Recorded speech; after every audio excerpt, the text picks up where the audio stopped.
Good evening, guys, and welcome out to Revolution. We're continuing our examination of James White's book, The King James Only Controversy. And so this video is entitled The King James Only Controversy, Examining the Claims of James White by Nick Sayers, Part 4. So I know most of our viewers would be sound asleep, as it's only about, I think it's 3 o'clock at the moment, New York time, so it's earlier in other parts of the United States there. But we do have a few viewers here in Australia and some guys from Europe who tune in. Now, I do recommend people listen to my videos on 1.5. I find that's a lot easier to listen when I'm going back and checking things that I've said. If I listen to myself, I find it's droning. I don't talk as fast as some of these other guys, like even James White. He talks a million miles an hour. So I recommend that you do that. Now, one thing I really wanted to look at, we're going to go into chapter 2, but I really wanted to just examine some things in chapter 1 first. We just want to tidy up a few things. We don't want to rush through this book and just go, yeah, there we go, we've done it. We want to go through and make sure we cover every base. Now, one thing that was really a blessing to me today was I went through Thomas Ross's latest video. Now, I'll actually get this up here. I'll just find it on YouTube while I'm chatting. So there was the issue that came up in his debate. And so this was brought up by James White, saying this was an error in the King James Version. And so this was to do with Acts, the book of Acts. I'll just find this videos, Acts 5:30. So I'll grab this page here. So you can see this video here. I might just actually open it. So Acts 5:30, King James Version mistranslation, James White and TR KJV only controversy debate review 15. Now, if you want a perfect example of the errors of James White's book, watch this video. Now, I'm going to grab this and throw it into the chat there, because Thomas Ross, he proves that this is an error that James White has repeated for 30 years. And he creates his own Greek category. So he makes a category error.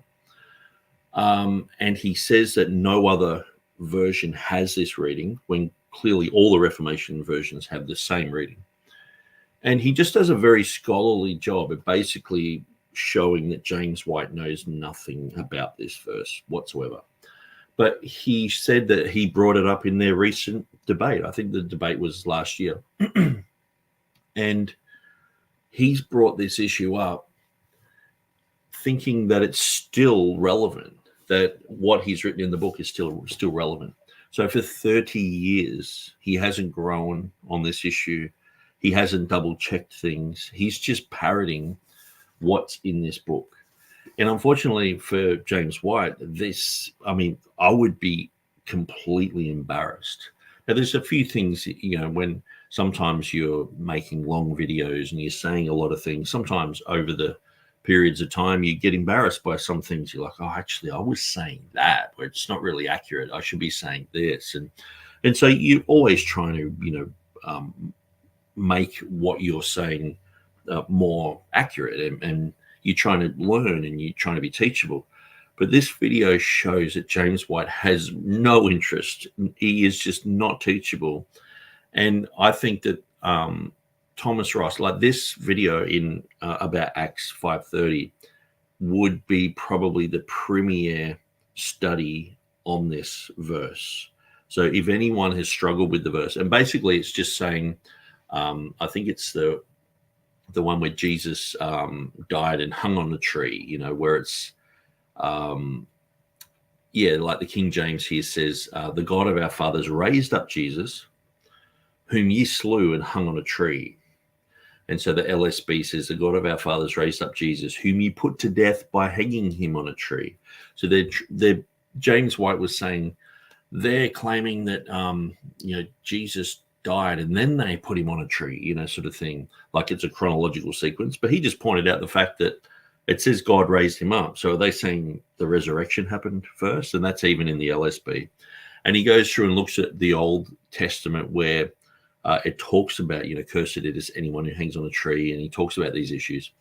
And so this is brilliant. Like, I take my hat off to Thomas Ross's study. It was really good. And I recommend anyone who wants to know about this issue, I recommend you go to this video and watch it. Even if you're not really sure about this issue, just if you think that this book is accurate, you need to watch that, and you'll just come away going, yeah, that's really, really stupid to say these type of things. It's completely indefensible that what James White has said.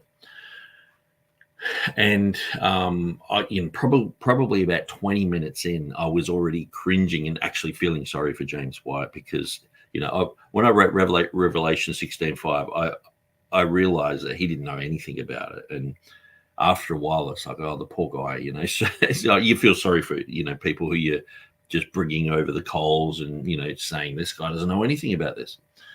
And sometimes you sort of bridle yourself and you're trying to be nice. But at the end of the day, he's pointing out and saying, oh, Gail Rippling, she has all these problems in her books and everything. Now, I'm not promoting her, or Ruckman or any of the low-hanging fruit that, many of these people rightly say things about. But, I mean, James White's book, as we're going through it, we're looking at so many errors. I would say there's way more. I would say there's probably 50 times more errors in this book than in Gail Replinger's book, which is saying a lot because, people are coming out and saying, look, we've been studying Gail Replinger's book for years and years, and we've looked at we've examined all the critiques about it, and we're coming to these type of conclusions. And yeah, there's problems, And so this is becoming quite well known. I mean, a lot of the guys in the Dean Burgon Society had pointed these things out in the 90s. But with James White's book, this is the go-to book for bibliology of the apologists. Yeah, go to James White's book. I mean, I would say that if anyone watched this video of Thomas Ross that I've just put in the chat there, I would say they would come away going, just thinking twice about anything in this book, because James White, for 30 years, he's repeated a whole bunch of rubbish. But anyway, I just thought I'd show that at the beginning because I listened to that today and I was stoked. Like, to me, this was like a highlight. I was just like, 20 minutes in, I was like, oh, I feel a little bit sorry for James White. And Thomas Ross just kept pounding him and pounding him. It was like Mike Tyson against like a 15-year-old teenager. He was just pounding James White to the point where it was like, James White has no credibility. And so, I wonder if James White will respond or just go, oh, well, and just repeat it in the next debate that he has. Yeah, it seems like that's what he does. So anyway, I'll shut that one down. And I want to talk about what we spoke about last time, which is the 5 categories. So James White has 5 categories of King James only, okay? And he even admits it's a bit of a broad category. He says, they risk offending individuals with these broad generalizations. Well, absolutely they do, because these are complete miscategorizations. And even King James only, who I would consider King James only is like Ruckmanites and Gippites and those type of people. They say they're not even represented properly. And so pretty much no one is really represented properly. Now, some people grab onto a group and go, oh, okay, I believe this and that. But just the fact that it's all under the label of King James only is a category error in itself. because King James only would specifically mean English only. Like that's what it would be. You can't be a majority text person who doesn't even read the King James or the New King James or anything like that, and you're a King James only. So it just doesn't make any sense. You can't put, I would never say someone's an NIV onlyist if they follow the text of Westcott and Hort and they've never read the NIV or they never hold it, And so this is the strange thing, and this is why we see people like Maurice Robinson in the Textual Confidence Collective. He turns around and goes, well, actually, I hardly ever read the King James. I used to read the Revised Standard Version and all this sort of stuff. They have to say this because oftentimes they get lumped in because the second category, so the first category is I like the KJV the best, okay? Second category is the textual argument. The third one, so I'll go through and I'll re-explain these, and then we'll just look at a few parallels and anecdotes just to show you how silly these categories are. So you got the textual argument, and then you got the received text only is the third group, the inspired KJV group, number 4, and the KJV as new revelation, category number 5. So these are all under the banner of King James only. And so oftentimes this is what you see. And I've been frequently on Facebook, and oftentimes I think the algorithm just picks up words like KJV or King James or 1611 or whatever and shows me these posts. And someone like Nathan Cravat, he had a debate with some King James guy, and he had some really bizarre concepts about like Luke 1942 is to do with the Jews because it's 1942, and all this stuff.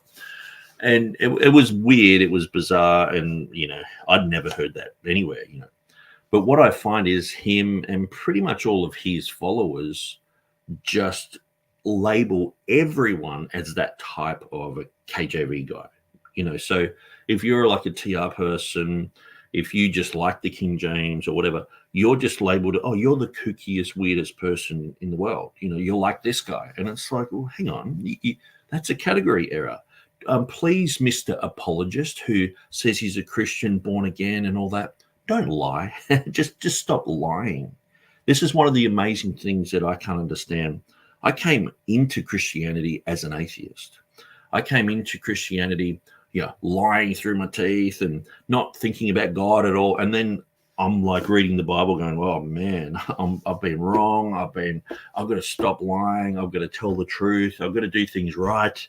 And then you meet these apologists, Christians, who will just lie through their teeth and just say whatever they want about you. This is why I pull James White to task and Mark Ward, for saying, oh, you're a Ruckmanite and all this sort of stuff, because it's just simply not true. And I just really would appreciate if they just stop slandering, lying. And why are they so obsessed with pigeonholing people and saying, you're like this, you're in this category?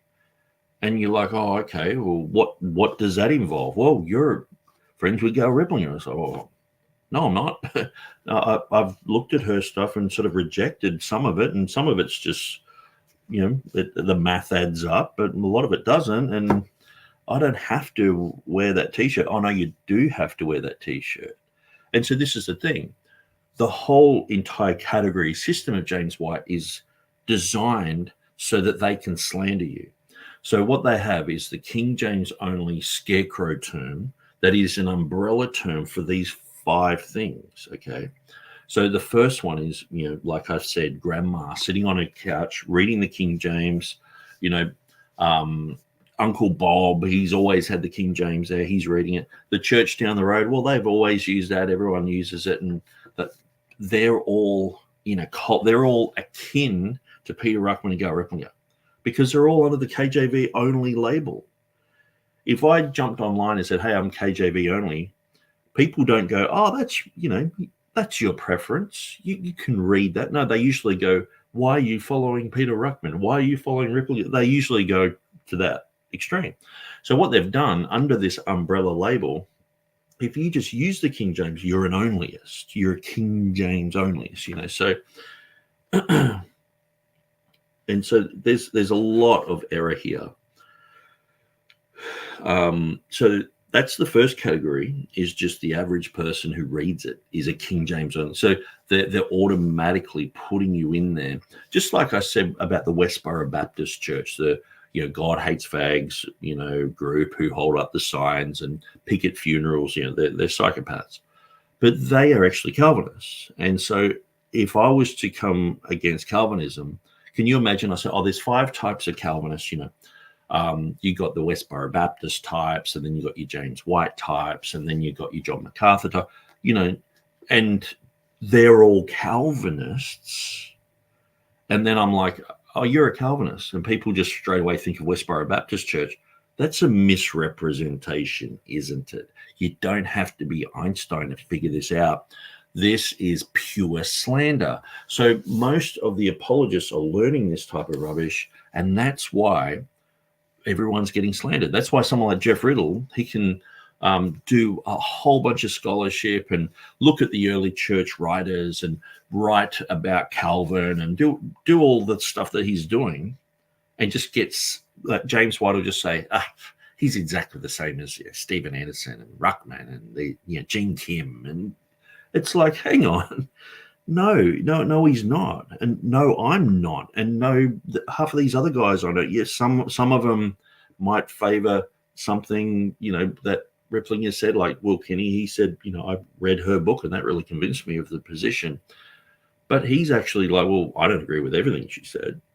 And there are people who have never even read anything of Ripplinger, but they are strongly advocates for the Textus Receptus position, for the King James Bible being accurate.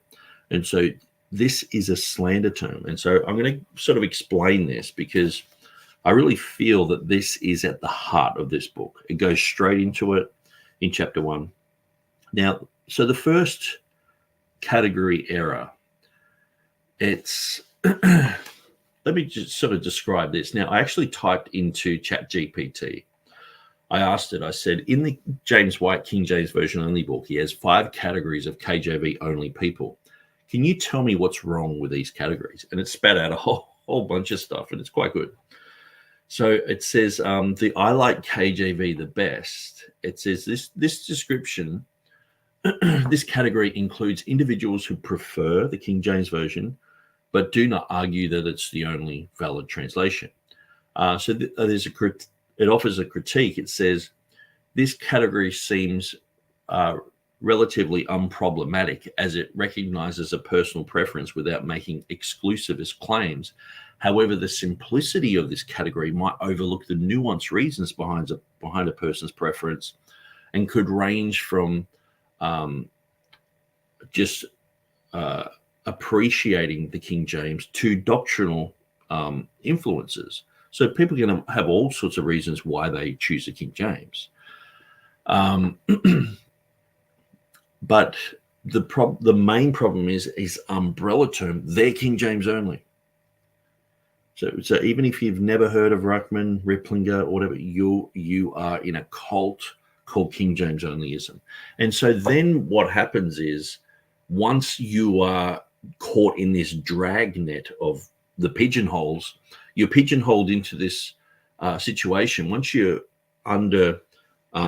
you're caught in the net of King James onlyism, well, you just get lumped in with the rest of the fish. So there are people who are, I like that that pastor the other day on Donny's program said King James ugly. You got King James only, and then you got King James ugly.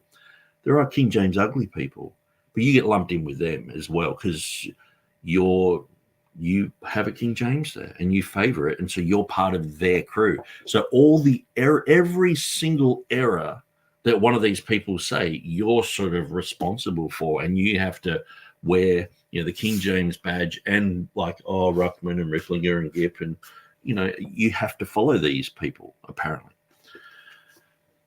And then you got the textual argument. So description, proponents in this category argue that the Textus Receptus, the Greek text, actually that's not true. So maybe I should not really. I was actually looking at the critique more so, but the textual argument is actually saying not so much for the Textus Receptus, but they actually say that they're following the majority text. Okay, it does say majority text and the Textus Receptus, so it is right. But then it says it's Zane Hodges and Art Farstead. Then it talks about William Pierpont and Maurice Robinson and these other guys, and it's like, what have they got to do with King James onlyism? What has Maurice Robinson got to do with King James onlyism? What has James Snap Jr. got to do with King James onlyism? What has Dwayne Green got to do with King James onlyism? So these guys who have nothing to do with the King James issue, they're thrown under the bus as well. It's like, well, you're not critical text, so we'll just throw you into this camp that we've labeled as a cult camp, and we'll put the scarecrow term King James only upon you as well. So Maurice Robinson, you have to wear the t-shirt. So that's the categories of James White. So grandma sitting on the couch reading the King James, she's in a cult. She's tied at the hip with Ruckman and Ripplinger and Jin Kim and everyone else, Stephen Anderson. And Maurice Robinson, he's in there too, because he favors the majority text. Isn't that bizarre? Isn't that just the strangest category? But James White hasn't fixed these categories. And you look at critical text proponents like Mark Ward and Tim Berg, they know these categories are ridiculous. When they did their Textual Confidence Collective, they were like, we're offering new categories. So they called us Textual Absolutists. It's like, no, we're just Christians who believe the Bible is accurate and we've got it in our hands. It's like, no, you're Textual Absolutists. But on the other side, they say they've got textual confidence, but not in everything. And so basically, you can't have confidence in every word of God, just in some of it, because God's not powerful enough to preserve every word to his people, just some of the words, sort of thing. So this textual argument is ridiculous, and it's overly broad, and it encompasses a wide range of textual positions. So you've got Textus Receptus people. You've got people like even within the TR-KJV camp, some people go with Scrivener, some people go with Beza, some people go with Stephanus, like Doug Wilson.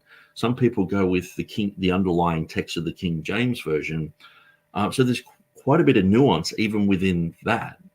But then they go majority text. So that we're talking about the majority text that was printed by Hodges and Farstead in the 1980s.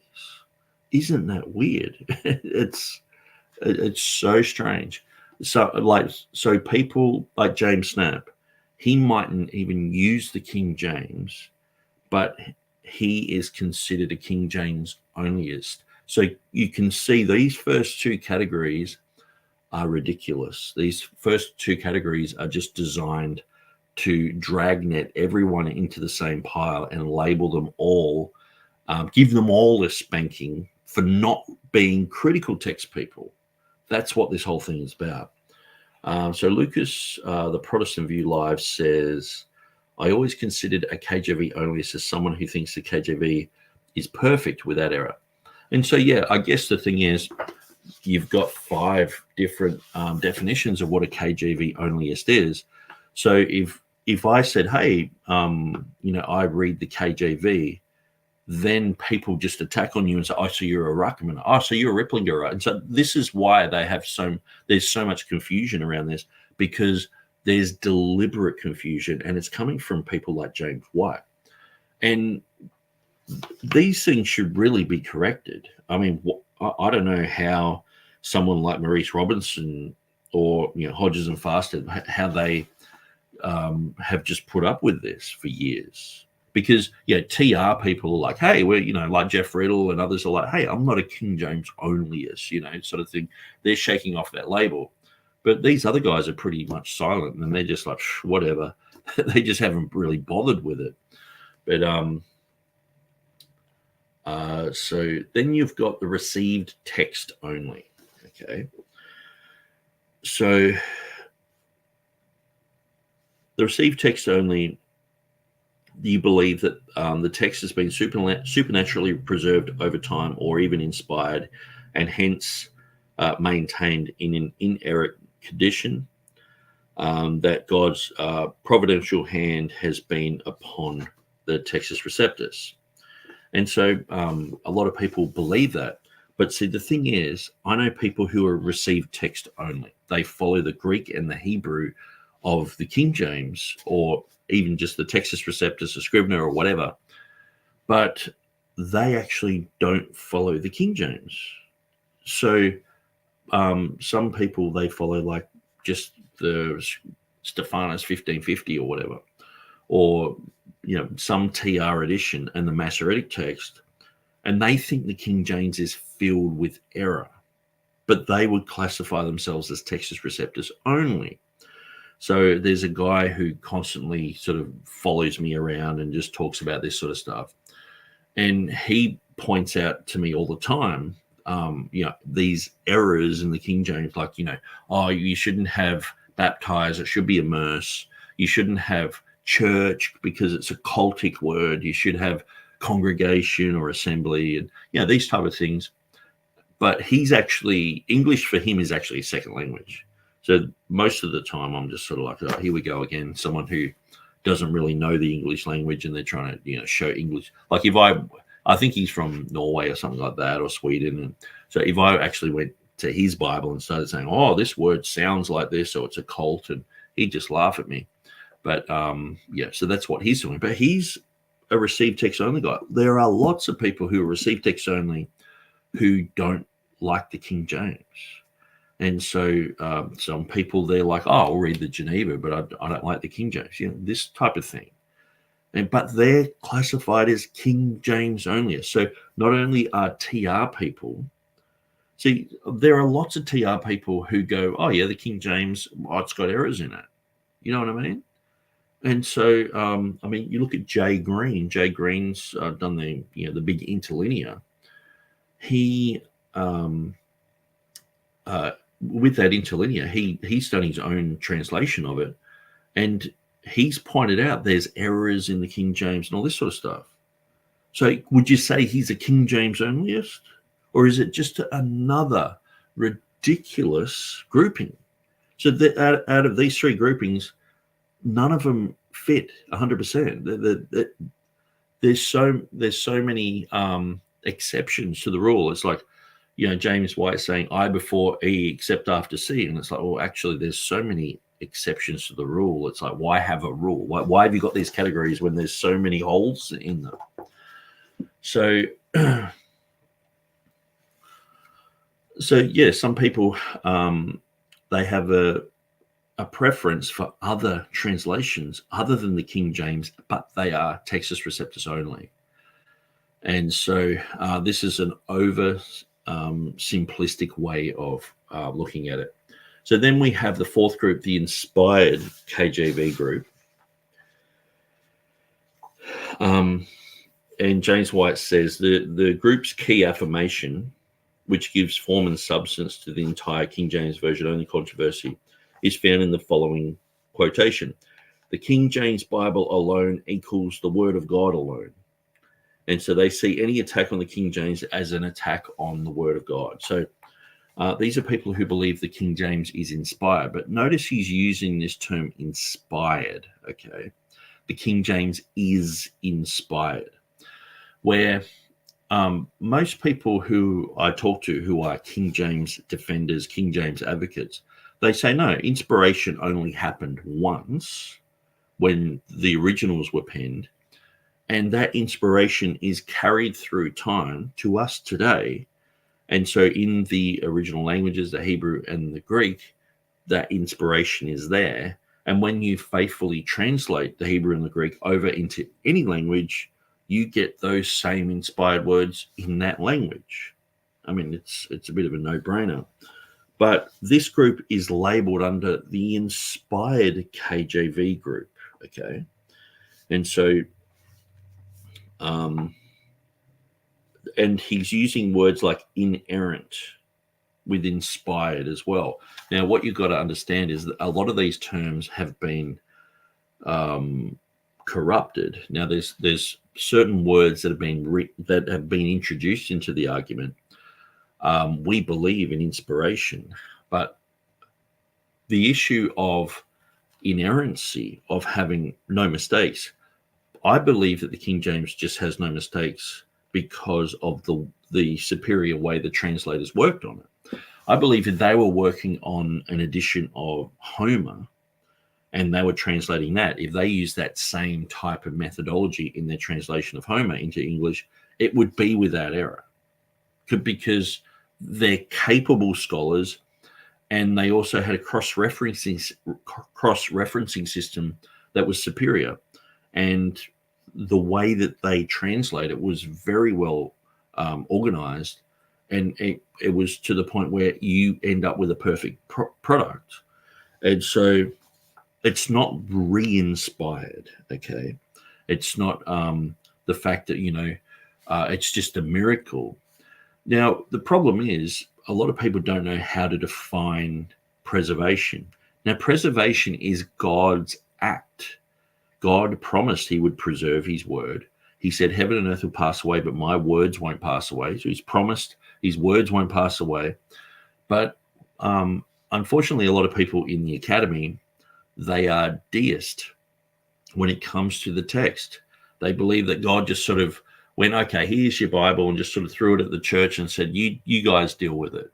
And so you have to deal with everything in a naturalistic way, where we believe that God has preserved his text completely, and that every word that he intends the Christian to have is with us today, and that we can find all the words of God today because he promised that they would be with us. Where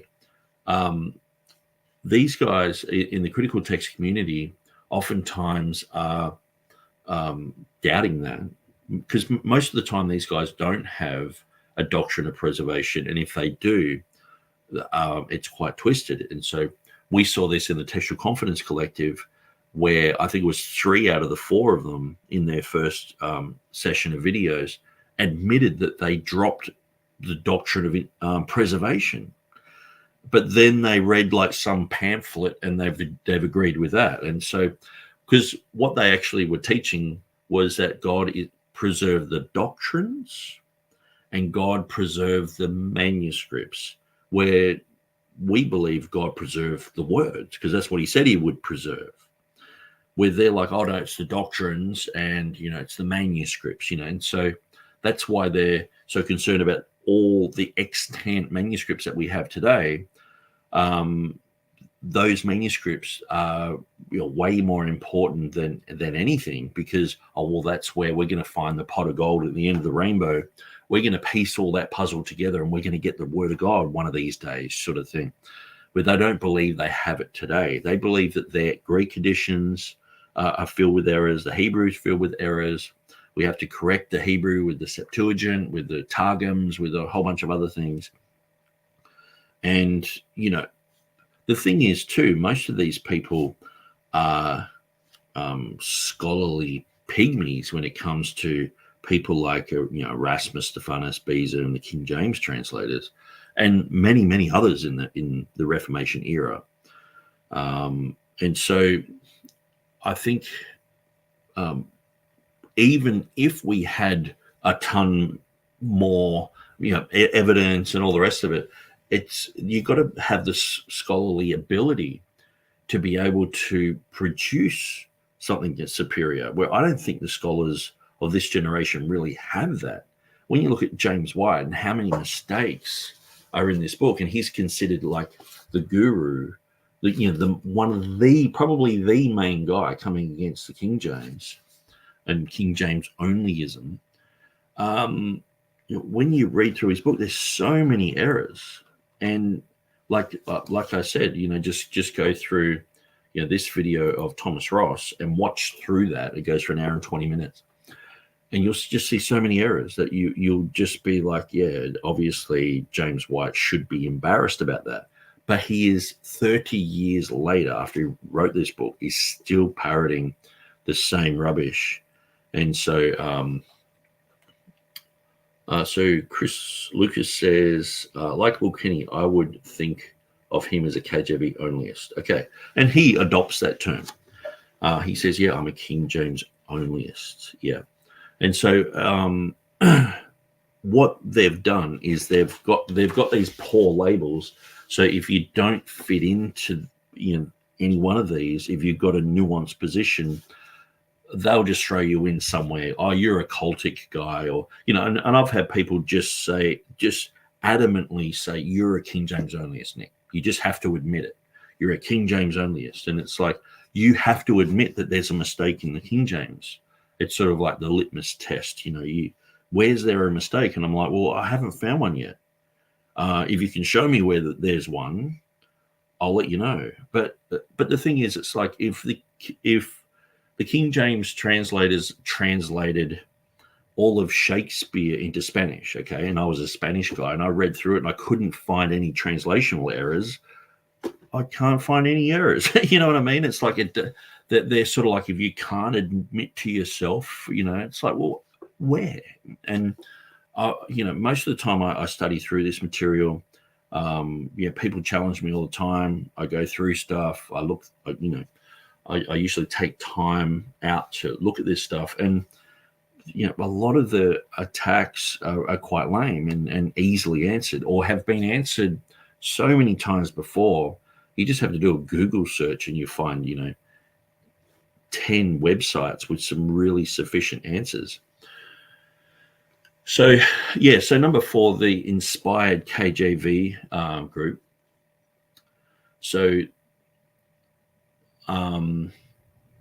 this category, so this is sort of like a distinctive group, and this is probably the closest to what I would be labeled as, because I'm a Textus Receptus person. But I believe that Theodore Beza, 99.99% of what he did is akin to the King James anyway. So the King James version is basically the Textus Receptus in English. Now, there's about 20 translatable errors, 20 translatable differences from Beza to the King James. So the King James translators, they mostly went with Beza, but in about 20 places, they went with some of the marginal notes, some of the things in his annotations that he was sort of iffy about and talking about. And so they amended those things. And so it was enough to sort of make their own Greek edition, but it's only like 20 words different from Beza. So they obviously didn't print a parallel Greek. They just went with the English. And to me, that's where you find the words of God. And to me, the scholarship of the King James translators is superior enough for them to create their own text. But they didn't really create their own text like from scratch. They've used 99.99% of Beza. And so if you look at all the words in the Textus Receptus, 99.99% is about 14 changes, okay? So 99.98% is about 28 changes. So it's in between those. So 99.98% of it is in Beza. So when people talk about, oh, well, how do you know where this King James reading is coming from? How do you know if there's not an error? How do you know this? And how do you know that? Well, you just go to Beza, because it's pretty much just what Beza has in his Greek. And fortunately for us, Beza also did a Latin translation of his Greek, so you can check that as well. And he has annotations at the bottom of his page, so you can check those as well. And what he was doing was very public. Everyone knew about it. Commentators were talking about it. So it's not like, this is just some hidden text. You can clearly see what the readings are and should be. So that clears up a lot of things just by going to Beza, So Calvin Clemens says, I would say they are more like Bible atheists than deists. They do not believe any Bible is preserved, inspired, or inerrant, and make it up as they go. Yeah, it is like that. And I think, Will Kinney oftentimes is pulling people over the coals saying you're a Bible agnostic. Well, it just comes down to how you define an agnostic, And so oftentimes I will say to people, oh, you're illiterate on this topic. And they go, oh, you're saying I can't read. It's like, no, I'm illiterate on many topics too. You're illiterate on this, And so some people, they just just the way that you word things can upset them, and so sometimes calling people, Bible agnostics and all this sort of stuff, they can get upset, but it's actually a very good, accurate representation. And so like a Bible atheist, a lot of people are, that they don't believe that God has preserved his word. They don't believe what the Bible says about itself, which should be the first thing in bibliology, rather than, James White said this, or D.A. Carson said this. What Jesus said, that should be your first priority. What did Jesus think about the Old Testament? What did he believe? But then they're like, oh, he used the Septuagint and all this sort of rubbish, So Lucas, the Protestant View Live, says, oh, Daniel 8, my last live video proves that Daniel 8:19 is wrongly translated. Pretty easy to prove. Okay. That's an interesting thing. I might, when I've got time, go through that. And so the final category is the KJV as new revelation. So I guess, some people have said, Peter Ruckman said this and that, and people were saying it's re-inspired and all this sort of stuff. But why should Grandma on the couch be linked with that person? Why should Hodges and Fasted, majority text people, James Snap Jr., be linked with that person? Why should Textus Receptus people who don't even like the King James, or they like the King James, either way, why should they be linked to this person? Why should people who go, well, the King James, like I described my position, why should I be linked to these people? It's just wrong to have this umbrella term of King James only is wrong. And James White constantly talks about category errors. He is the king of category errors when it comes to the King James issue. And so it's a straw man, oftentimes. The KJV label, it's a straw man argument. It's a slanderous concept. And so Mark Ward actually pointed out in his Which TR article, he said, oh, there's this guy, and he's talking about me, and he said he likened the KJV only label to the N word. So it's the only thing he's ever said about me in writing. And it's like, well, if you get slandered like that, if you're just grandma on the couch and you're like, hey, you jump online and you're like, hi, everyone, I love my King James Bible. It's great. It's the word of God. And then, 50 quotes later, people like James White are on there saying, you're in a cult. You need to repent. And people like Nathan Cravat are on there going, hey, man, sister, you low-browed, hillbilly, banjo playing deliverance movie loser. And so you've got this whole, stigma. Basically, the KJV only label is a scarecrow term to scare you off any of these positions, because they want to push you towards the critical text. So James White, with his, usual fashion of sort of, being hostile, he's pushing everyone into this type of corner. So you're getting herded like cattle all into the same corner. Doesn't matter what type of cattle you are. You could be, a Hereford. You could be an Angus cow. You could be whatever. But, oh, no, you're all the same. All white people are all the same. All black people are all the same. It's this type of vague categorization that causes problems. It causes issues in political dialogue as well. And so...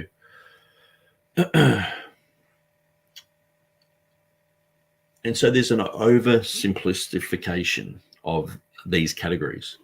If you hold a King James in your hand, you're a Ruckmanite. If you like the majority text, well, you're like just like Gail Riplinger. This type of thing. So it's ridiculous. And even people like D.A. Waite, D.A. Waite was against Ruckman the majority of his life and against his positions. But he said in this book, his name appears 15 times as a King James onlyist. And he said to him, Ruckman's a King James onlyist. that's what he was saying. Like, Ruckman's a King James onlyist. I'm a Textus Receptus person. He said, and I believe that King James is accurate because it follows a TR to a T. But he was mentioned 15 times, which was the highest number of anyone over Ripplinger, over Ruckman. So King James onlyist instead of Textus Receptus, but he's under that banner. You're all King James onlyists. Yeah, it's like saying all Germans are Nazis. Okay, so imagine in World War II, just going, okay, so you've got SS platoon leaders who are going through Russia and massacring people. But they're just the same as the grandma who's sitting there, waving a German flag. Well, she's a Nazi, so we need to, in a Nuremberg trial, put her on the stage as well, and she needs to be hung.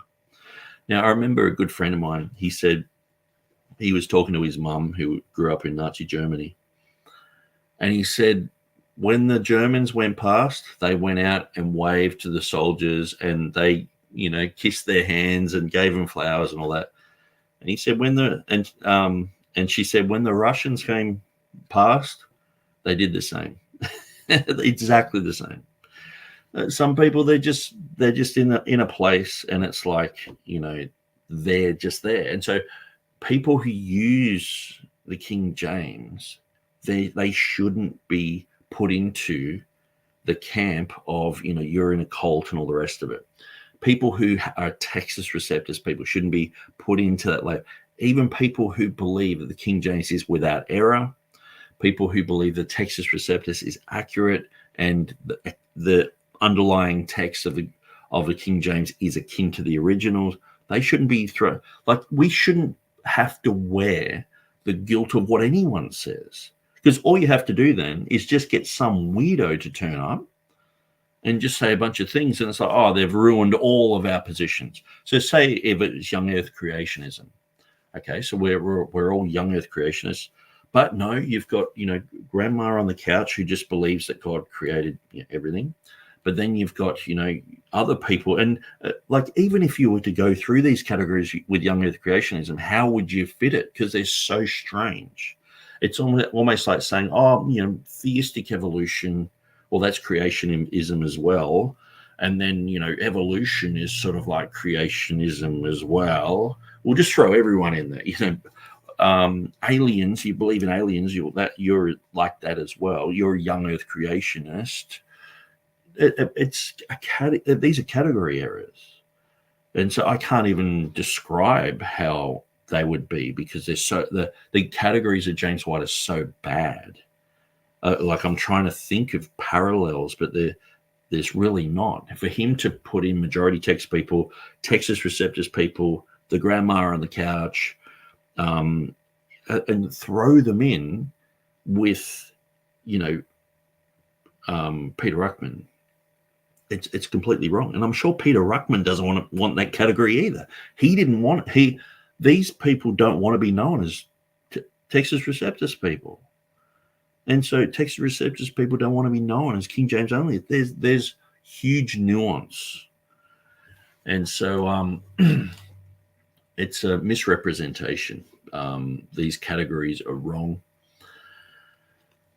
And at the end of the day, you don't really get the feeling that James White is trying to reach out to these people and say, hey, if you're caught in this error, you can fix it by doing this and doing that. No, you're a King James onlyist, and that's it.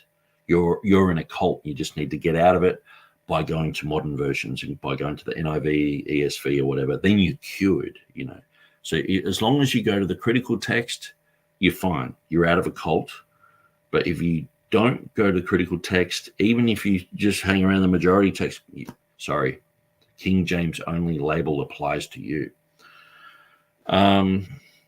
So these are not very scholarly arguments, are they? And so, we see this in the political spectrum with just, labels like far right. Oh, you're a far right extremist. oh, you're on the right, but you're not far right. You know what I mean? It's like, well, hang on. What are you saying? I'm a Nazi? When people, you're just a white dude, and then it's like, hey, hang on, you look like, some people in Germany, like, 70 years ago or so. So you have to feel bad about something. I had this this Jewish guy, Jewish preacher, and I was just asking him some things, and he actually told me that I need to feel bad about what Luther did. And I was like, why would I even be connected to what Luther did? And he's like, well, that's where Protestantism comes from. And did you realize he was anti-Semitic and all that? And I'm like, look, I understand that, but why would I be linked to him? And he's like, well, you have to sort of bear the corporate guilt, because many of the German Nazis were actually Lutherans. And I'm like, well, what's that got to do with me? I'm in Australia. Yeah, well, why would I be related to Germans? And so anyway, this guy basically said that I was supportive of Nazis at the end. And he was a preacher who had preached in several of my friends' churches, and he was sort of like known as a Messianic Jew in the discernment ministry crew, a bit like a Jacob Parash style sort of guy. Like, and he's pretty famous. And he was saying this rubbish to me, and I'm like, hang on, I don't have to bear the guilt of anyone. I'm a Christian. Well, why should I feel guilty for what someone did 500 years ago or 1,000 years ago or whatever? Well, that's ridiculous. So yeah, I would never hold him accountable for someone doing something 500 years ago. But we see this in society. People have this genetic fallacy that if you just look a certain way, if you have a certain color skin, well, you have to bear the guilt or the shame, or you have to be pigeonholed in a certain way because of the way you look. And so we see this is a category error. And so we see people have these labels. Oh, you're in the political right, or you're on the political left. And, people like libertarians are just like, well, where do I fit in? The right will call them left, the left will call them right. So we have these strange, far left, then center, and then right and far right. So similar to James White's, false labeling, a libertarian, where do they fit in? That they want limited government. And so, and even if you put full-blown socialism upon a bunch of true Bible-believing Christians, it would probably work because they're trying not to lie, and they're trying to help, and they're trying to, they see someone in need, they're helping them. And so it would probably work. But most Christians don't want socialism because they know it's not Christian. Usually in a society, not everyone's a Christian, so that's not going to work. And so, but these are category errors that James White's making. So it's just a broad categorization. So just like these political beliefs, the King James Version only label, it claims to have this spectrum, but it's a false category. They're overly broad categorizations, and this leads to misunderstandings, and it ignores the complexities of people who are defending the Textus Receptus and the King James Version, because there is a lot of very good sound argumentation to defend the TR, to defend the King James, but people, all they have to do is go, oh, James White said that you're the kookiest person on earth. So just like with the Calvinists, if I was to talk to, say, Jeff Riddle and say, okay, well, why are you like the Westboro Baptists? Because they're Calvinists, that would be a misrepresentation. And I would never do that. Because I'm a born-again Christian, I don't lie about people and their position. But, at the end of the day, James White feels that he can throw not only just TR people in there, majority text people, and just people using the King James all KJV only. And so how many people are getting browbeaten by apologists and, these dudes on Facebook just howling at people for using a King James version? And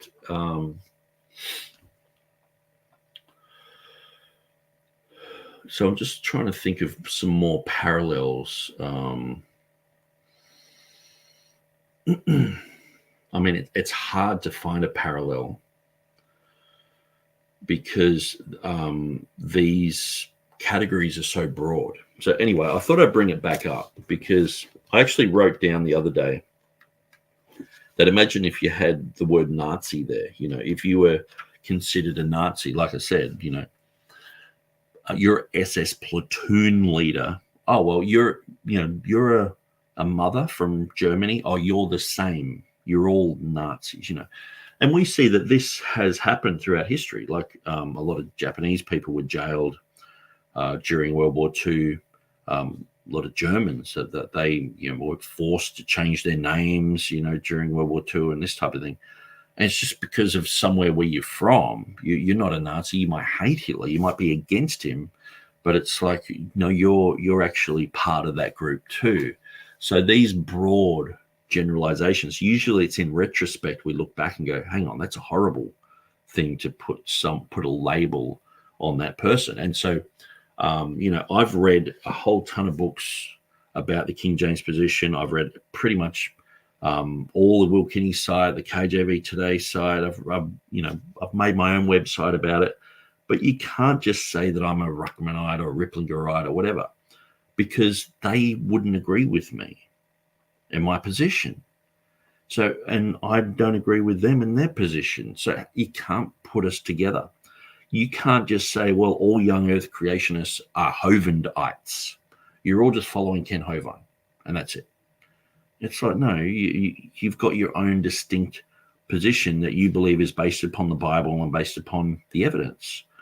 And so, anyway, I think I've spoken about that enough, but it's probably something that I'm going to continue to go back to and look at, because the more that I think about it, the more I realize this is so diabolical of James White to slander people like this, to pigeonhole them and then just label everyone as King James only. This is one of the reasons why you just defend a text online and you are labeled King James only. And so and usually that means you are, lowbrow, you're playing your banjo on the porch sort of thing. And people feel that they can just mock you and say whatever they want about you. So welcome to American apologetics, where you can just lie about people. This is this is what most apologists are using for their bibliology. And they feel like they can say whatever they want about you instead of accurately describing your position. They'll just say whatever they want. And listen to James White. He'll just say, these reform people have the same position as Stephen Anderson. They have the same position as Ruckman. They have, they're just like Gene Kim. He'll just slander you. And yeah, it's quite amazing. So anyway, I'll go back through and I'll read some of these comments. So Chris Lucas says, I believe the Bible is preserved, but the KJV 1611 is not perfect, but the Greek and Hebrew is preserved. Okay, so do you believe the Greek and Hebrew, which editions of the Greek and Hebrew? That's the first question that I'd ask. Calvin Clemens says, Daniel 8:14, and he said unto me, unto 2,300 days, then shall the sanctuary be cleansed. In a word or two, okay, so they're chatting about that issue. So he's addressing the 7-day Adventist in his video. Unto 2,300 days, that's wrong. Okay.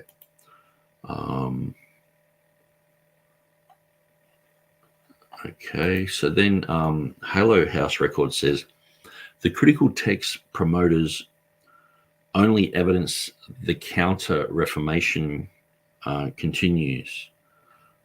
a topic, unfortunately, far from the lips of most Psalm 12, 6-7 advocates.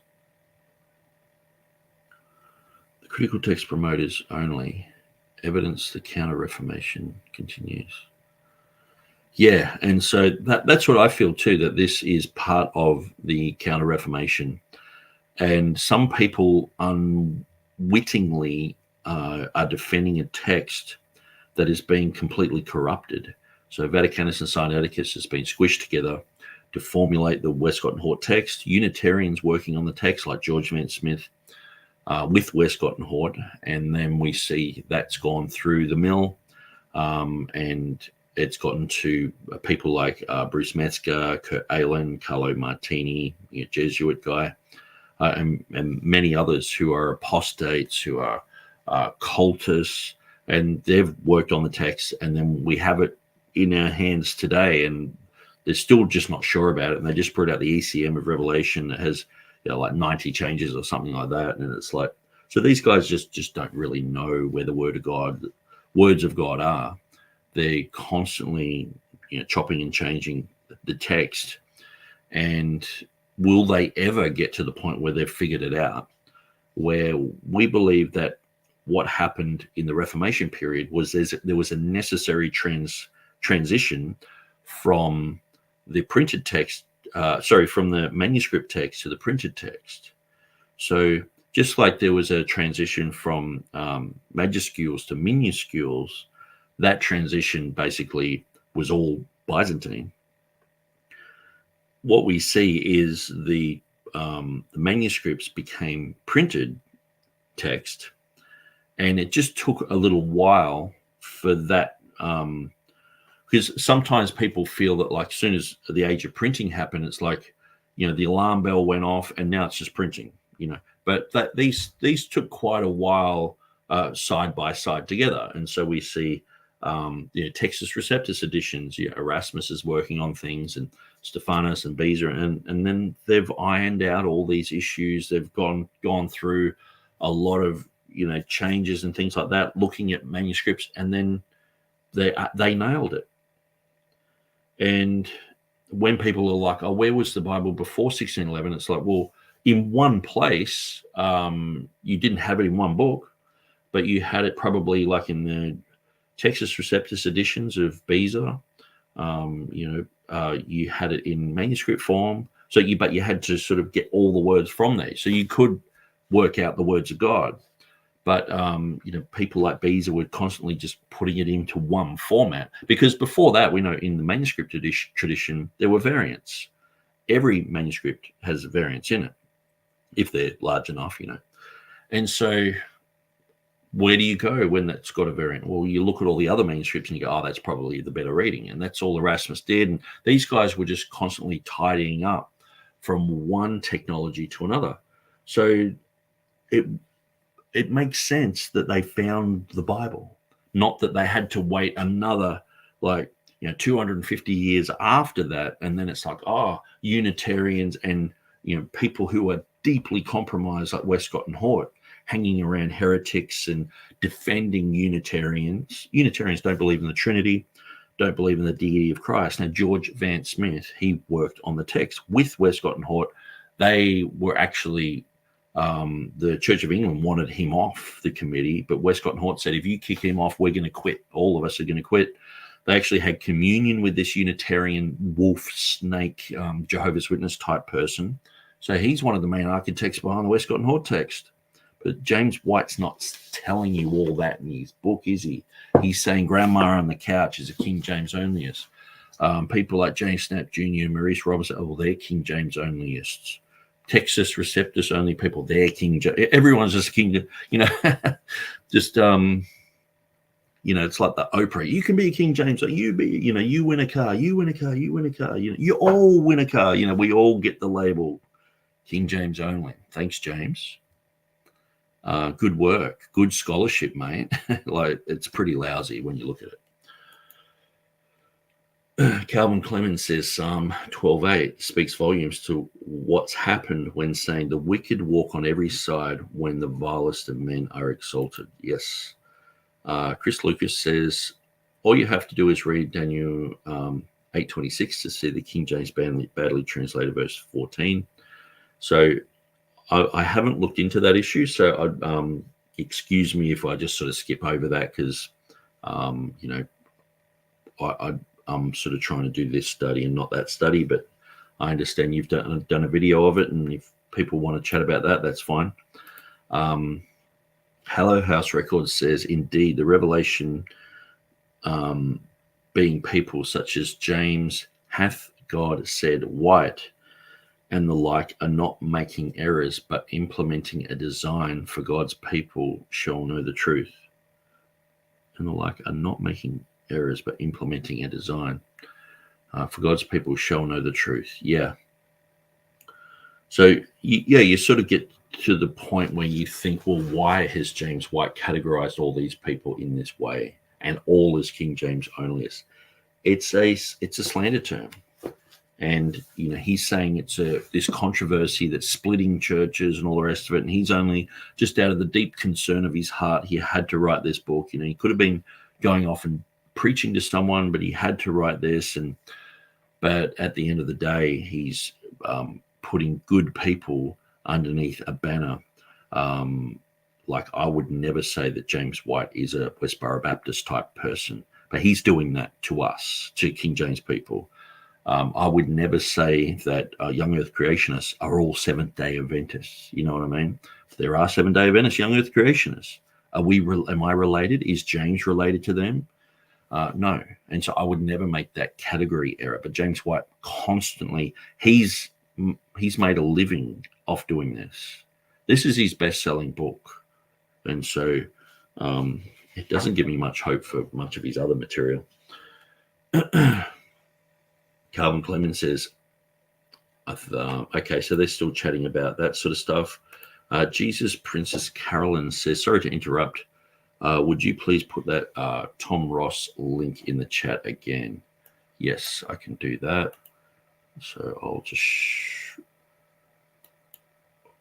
go to edit that.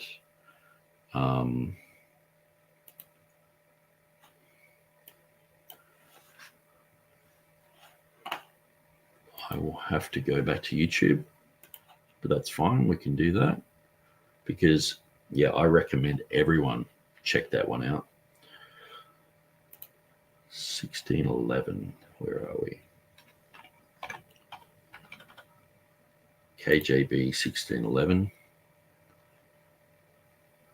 Videos.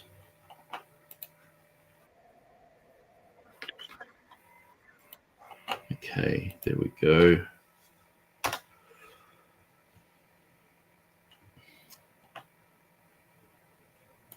So Chris Lucas says, actually, I've gone right to the top of the page. So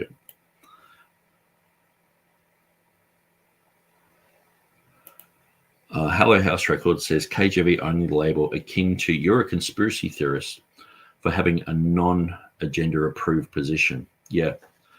So you're in a cult. There's no cult leader. That's why they have to try and put these culty type people, questionable people, as our leaders. They're the more extreme ones. They're the ones who everyone follows. And it's like, no, I don't follow Ruckman. See, the slander that Mark Ward has and James White, James White called me a Ruckmanite, okay? When I first wrote my Easter articles, I thought he'd be interested in them. So I jumped on his forum that he had back in the day, and I said, hey, James, do you mind if I actually share with you, some things about Easter? And he was like, yeah, fine, go for it. So then I said a few things, and he just straight away called me a Ruckmanite. And I was like, well, the link that I was showing you in the first paragraph says that I don't follow Ruckmanism. But he called me a Ruckmanite. and I was like, why are you calling me a Ruckmanite? And then he banned me from his forum.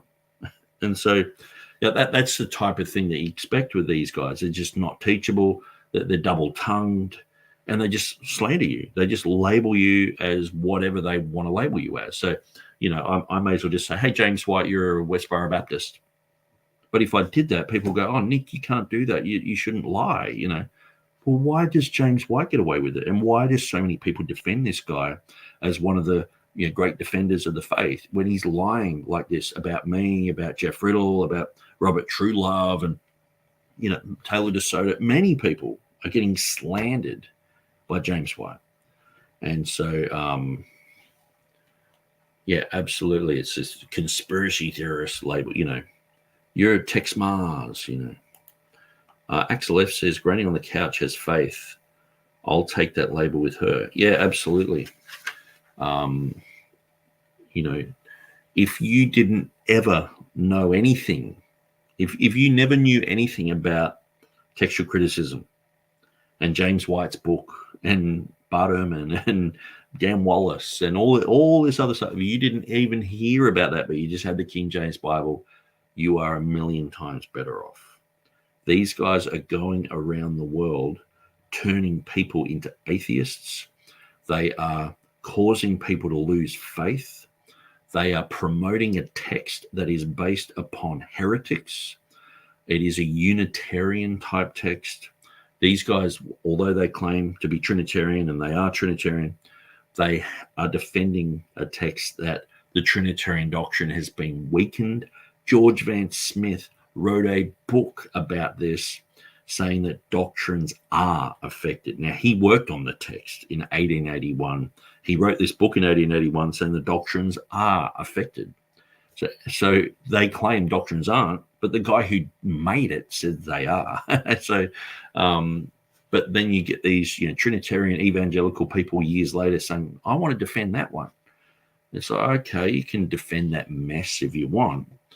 But, but then it's like, oh, no, all you people who don't want to jump on board with me into this mess, you guys are the problem. And so the problem is they're turning people into Bart Ehrmans. You can choose your own adventure Bible. Do you think the last 12 verses of Mark are authentic? Well, James White says they're Gnostic readings. Peter Gurry says they're apocryphal readings. So in your Bible, if you've got an ESV, you've got apocryphal readings or Gnostic readings in your Bible. Surely you would get a pen and scribble those out if they're Gnostic. Do you want to read Gnostic material? Do you want a part of the Apocrypha in your Bible? Well, get your pen out and scribble it out then. But then you look crazy to have, half a page of stuff scribbled out. But, the Revised Standard Version, they just took it out. But there was so many people who were upset with that. And so they put it back in. And now they've got the woman caught in adultery story there. They've got other, the last 12 verses of Mark there. And, they delete a whole bunch of other stuff. But it's like when you delete chunks like that, people are like, hang on, that's like, it's almost becoming a canonical issue. You've got, 2 John, it's got 13 verses in it. I mean, if you're deleting 12 here and 12 there, that's like 24. That's like 2 John, 3 John. It's a lot of words just in those. There's 2,900 less words in their text. There's 8,000 changes. It's a different text. So these are the new kids on the block. Grandma who's been reading the Bible on the couch, the guy who's been preaching from the King James, usually his dad, his grandfather, his great-grandfather, they were all using the King James. Way back to early Christians in America and in Australia, where all of our laws and everything is based upon the King James Bible. But now these new kids on the block come along with their, glossy calendars and, their, glitzy, glittery, blingy Bibles. And they're like, you have to accept them or you're in a cult. You realize that. And it's like, hang on, I'm not in a cult. So someone who read the Bible in English like 100 years ago, 200 years ago, they were reading the King James. If you just get them in a time machine and bring them to today, they're all of a sudden in a cult. Like, can you imagine doing one of those movies? I remember watching this movie years ago about the time traveler guy, and it was quite a funny movie, But he was shocked because he came from like 1880s or something and came into the future and was like, oh, the gospel's been changed and people think they're a good person and all this sort of stuff. But I think it would be interesting to go and, someone knowledgeable of the text and the Bible, and to go into the future and see the ramifications of what Westcott and Hort has done. And them going, oh, we've got like 400 English Bibles. We've got, one guy, imagine in a Bible study, one guy's saying something from the Amplified, the next one's like, oh, mine's deleted. Next one's like King James, and everyone's like, you're in a cult. It's just become a mess. We're not in a better situation. And I mean, look, you're always going to have divisions. I mean, look at the early church. You got the Church of Galatia, Church of Corinth, and they had the originals, So, I mean, they had Paul there. They had people who were, guiding them and helping them and all the rest of it. And so you're going to have divisions, okay? So even when the King James was at its strongest point in popularity, there's still groups like the Mormons, the Jehovah's. You got a whole bunch of people who spring up, But now with this huge, these huge amount of different variant readings and all sorts of strange things creeping into the text, you are going to just reap the whirlwind. People are just like, well, I'm just going to be like Bart Ehrman, because how can all of these Bibles be correct when you got an NIV contradicting an NASB? And you can't become a King James because, you don't want to be in a cult. You've already been bashed over the head enough to go, well, okay, I won't go that far. I don't want to be one of those weirdos. So you're like, okay, I'll grab an NASB, and then you've got an NIV, and it's like, oh, this one has the verse in it and this one doesn't. Or this one says the opposite of this one. And you're like, and then you're just like, well, what's Bart Ehrman's book? I might read that. Maybe he's got the answers. So this type of mentality is causing this whole generation of people to become shipwrecked Christians. Their faith is being destroyed. These people are causing this generation to lose faith in the Word of God.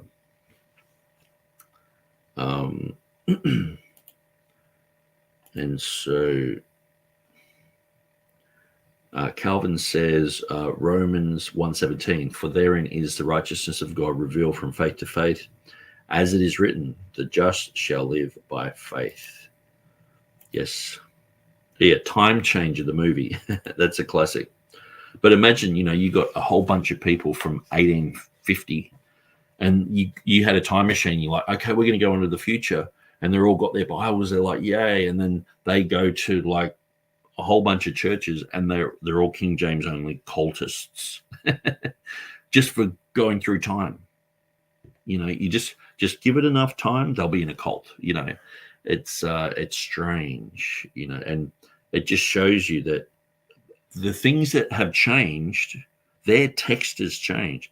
I mean, their text has just never been seen before. Before Westcott and Hort, their text is just an aberration of history. For like 1800 years, their text is just hidden. But then all of a sudden it's made popular, and, Billy Graham crusades have just pumped out all these weird Bibles and all the rest of it. And now they're everywhere, and a whole bunch of people are like, oh, apparently this is the text. They're reading it, and it's like, well, your Bible's wrong, and everyone's become like a Bart Ehrman, critiquing the Word of God instead of receiving the Word of God. Yeah, imagine like 150 years ago, you got saved and someone gave you a Bible and you're like, yes, and you just read it and you just loved it. But now it's like you get the Bible and you're like, oh, well, I don't like that one. I'll get another one. Oh, that says something different. Oh, King James, you end up in a cult, apparently. I better not read that one. And you end up in just absolute confusion. The modern versionists are also profitable. The modern, revisions are also profitable due to copyright. Yep. And so we did a video on the weekend about the copyright cartel. And so that was quite interesting, and we were talking about that. And so there's a lot of money to be made in book publishing. So I want to get into chapter 2. Now, so Pastor Edwin says, I just had a discussion with someone about the difference between the ESV's translation of 1 Corinthians 6:9 compared to the King James Version. Yeah, and so the arsena coite issue is, I mean, the Bible is very clear that it says those who defile themselves with mankind. And that's what it says in the Old Testament. And so it's clear. That's exactly what it says. But yeah, so anyway, these Bibles, many times they're either going, they're not going close enough to the accurate text, or they're going way overboard with these silly readings like the only begotten God, and they're causing all these problems. And so, the removal of the word effeminate, yeah, that's an issue. And so, yeah, Mark Ward often talks about that. So I'm going to go through chapter 2. I've just highlighted a few things. I just went through it last night. Now, there was quite a lot in here that it's just general information. If you were to jump on Wikipedia, you would see this as just a normal type of thing. And so obviously not everything in James White's book is going to be wrong, but it's the way that he colors things and his conclusions that he comes to. And so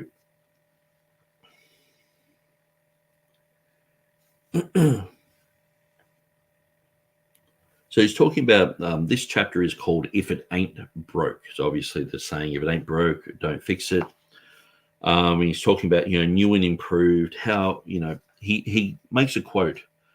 In religious matters, the two extremes are always present. There are always those who seek novelties in religious experience.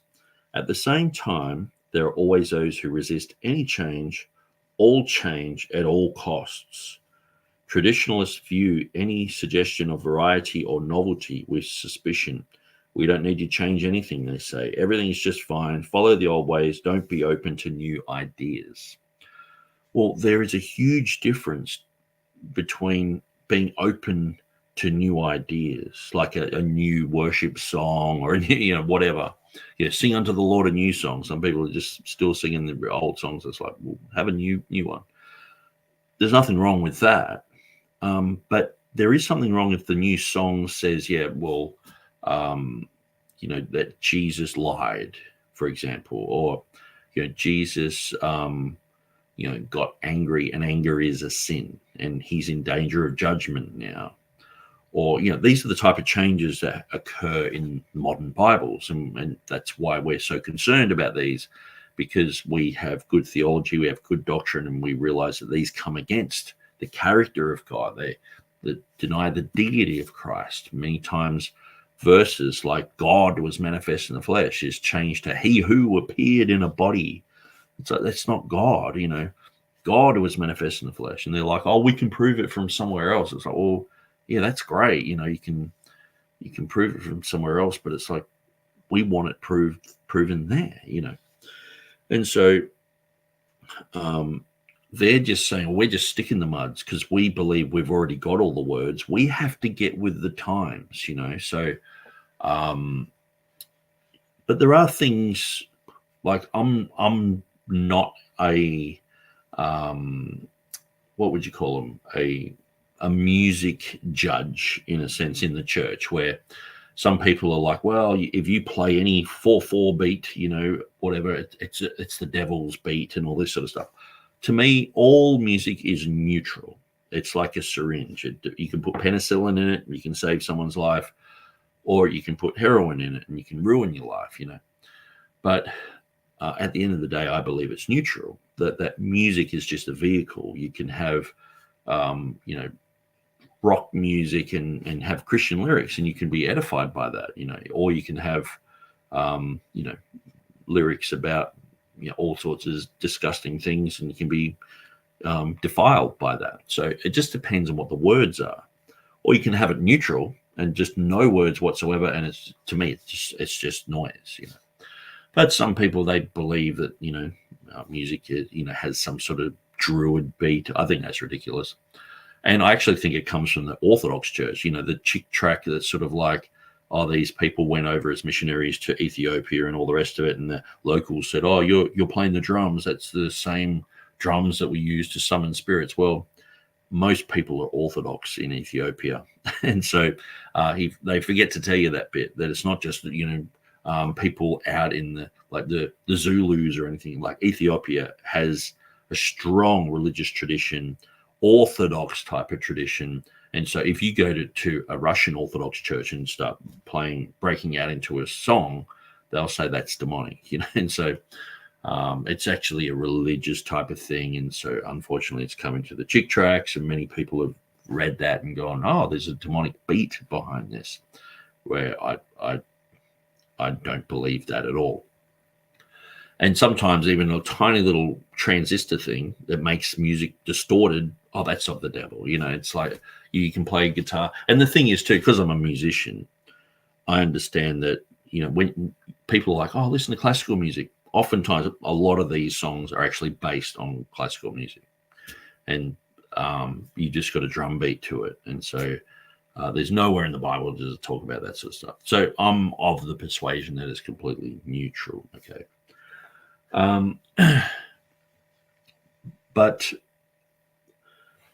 And so when it comes to traditionalist views, I know some people are very traditional. They're like, we don't want to introduce any sort of new stuff or whatever. So, we could have an argument and debate over that and all the rest of it. But at the end of the day, it's different when you come to the words of God. Okay. So we know people will get disgusted when you say, in the beginning was the Word was with God, and the Word was a God. You go, oh, the Jehovah's Witnesses, they've ruined the Bible. Look, they've got this horrible reading there. So people understand that that's a horrible reading. But with 2,900 less words in the Greek text that underlie the NIV, ESV, and most of the modern translations, with 8,000 changes in the Greek text, and then with all the translational changes as well added on top of that, you have so many words changed. Now, if I said to you, I've got a King James Bible here for free. It says, for God so loved the world that he gave Satan, that whosoever believes in him will not perish but have everlasting life. But the other one says, for God so loved the world that he gave his only begotten son. Now, you would go, or I want the one that has the correct reading. If I was giving you a choice, which one do you want? You'd say, oh, probably the one without Satan in it. So just one error. Or if I said it says in the beginning was the Word was with God, and the Word was a God, but the rest of it's all King James. Just that one error, you'd go, nah, no thanks. I want the correct reading, And so when you go through the ESV, and I can point out hundreds and hundreds and hundreds of problems, mistranslations, deleted verses, half verses gone, deity of Christ, changed, And so it's not just one issue. And so this is the thing. In the book of Revelation, it says that inadvertently, it says that we will know where the words of God are, because it says don't add or take away from them. Now, if you don't know where the words of God are, how can you commit that sin? But if you know where the words of God are, I know where the words of God are. Now, if I just went and started, changing the King James and just deleting verses, I don't like that verse, and just scrubbed it out, I'm committing that sin, aren't I? Because I believe those words are the words of God. If I got the Textus Receptus and just started scrubbing it out, I don't like that. I'm in danger of adding and subtracting.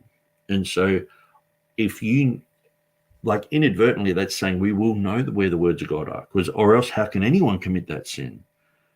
But with the constant revision, this new fad that's come along, especially in the days of Xerox salesman, sort of thing. Why would we think that the Bible would not be tainted by the salesmanship of this generation? Yeah, everything else has been. Everything else is, there's nothing sacred anymore. And the Bible, they're just like, let's market it.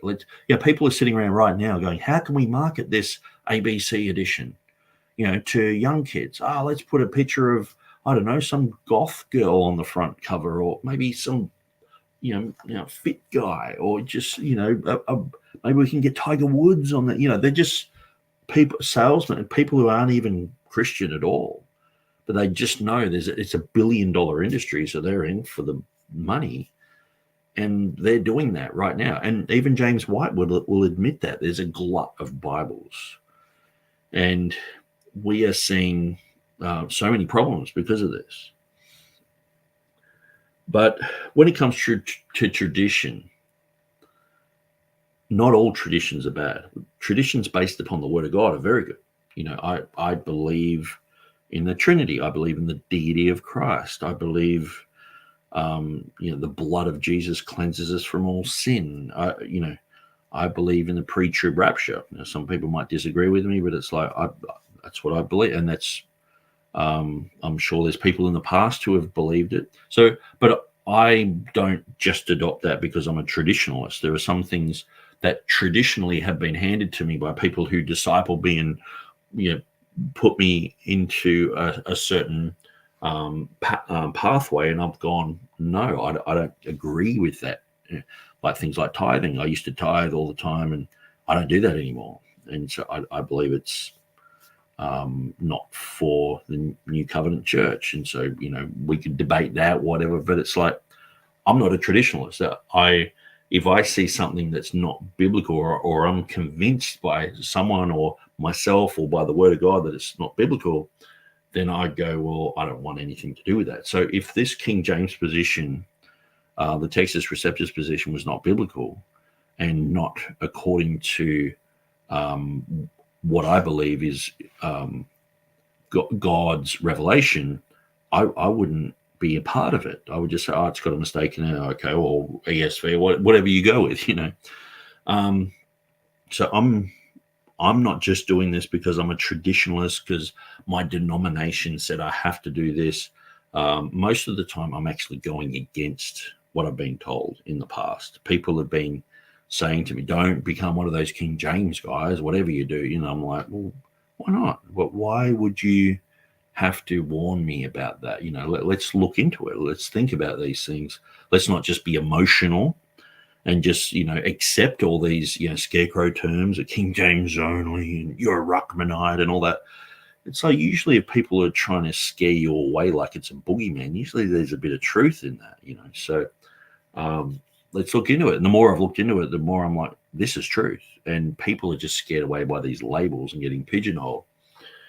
When it comes to the Word of God, it's not just a tradition. Now, James White admits often that there's a glut of Bibles, okay?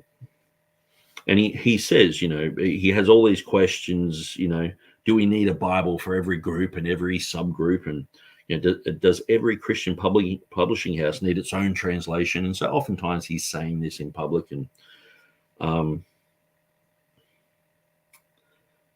but then he's saying, on the other hand,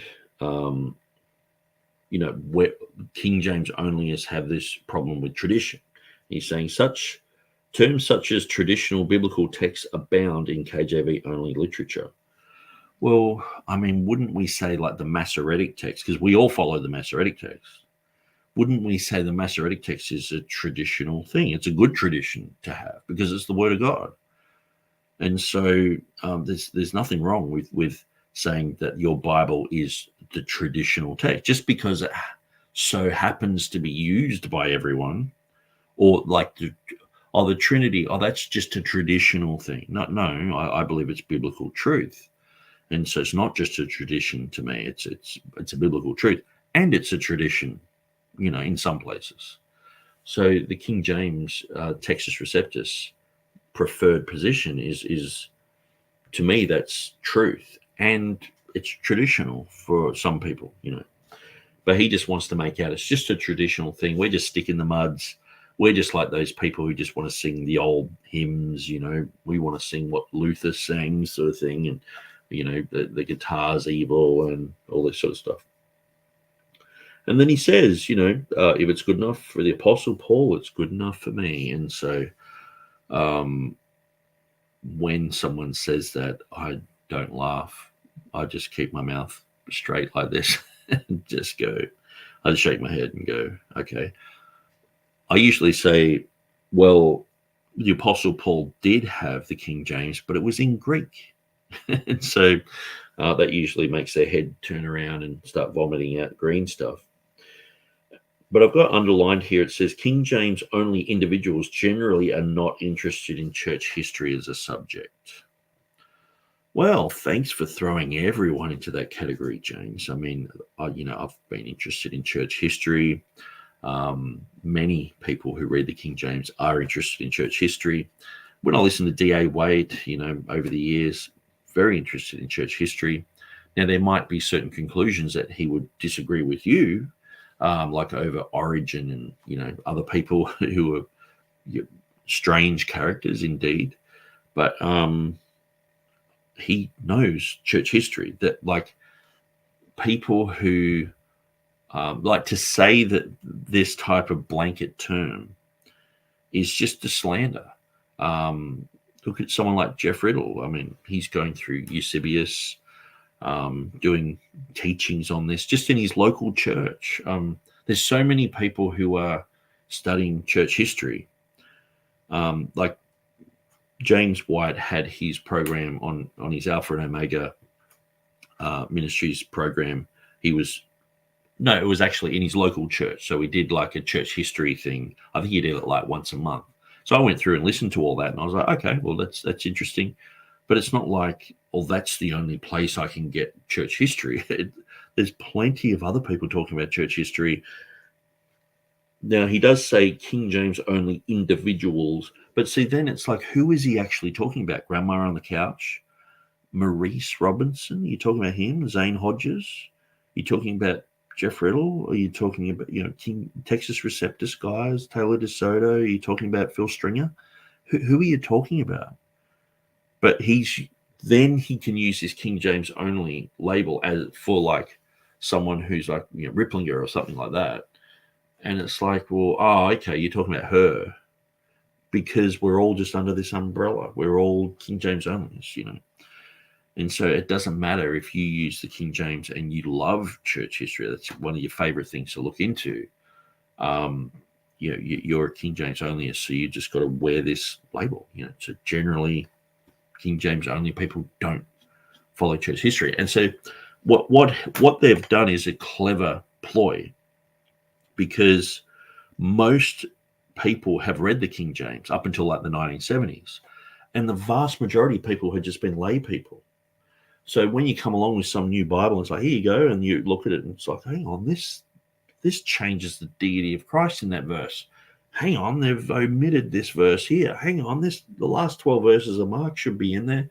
And like just the average person has made an outcry. And so the average Joe is saying this is not good enough.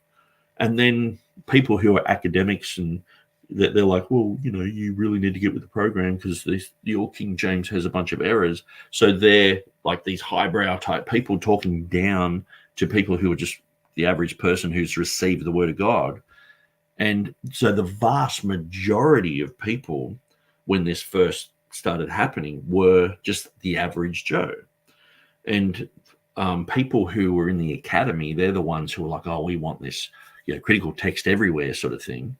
And so it looks like all people who follow the critical text are the intellectual ones, and people who follow the King James are the lowbrow, the average person. But then they're overlooking, people like Edward Hills. There's been a whole bunch of intellectuals who have defended the King James.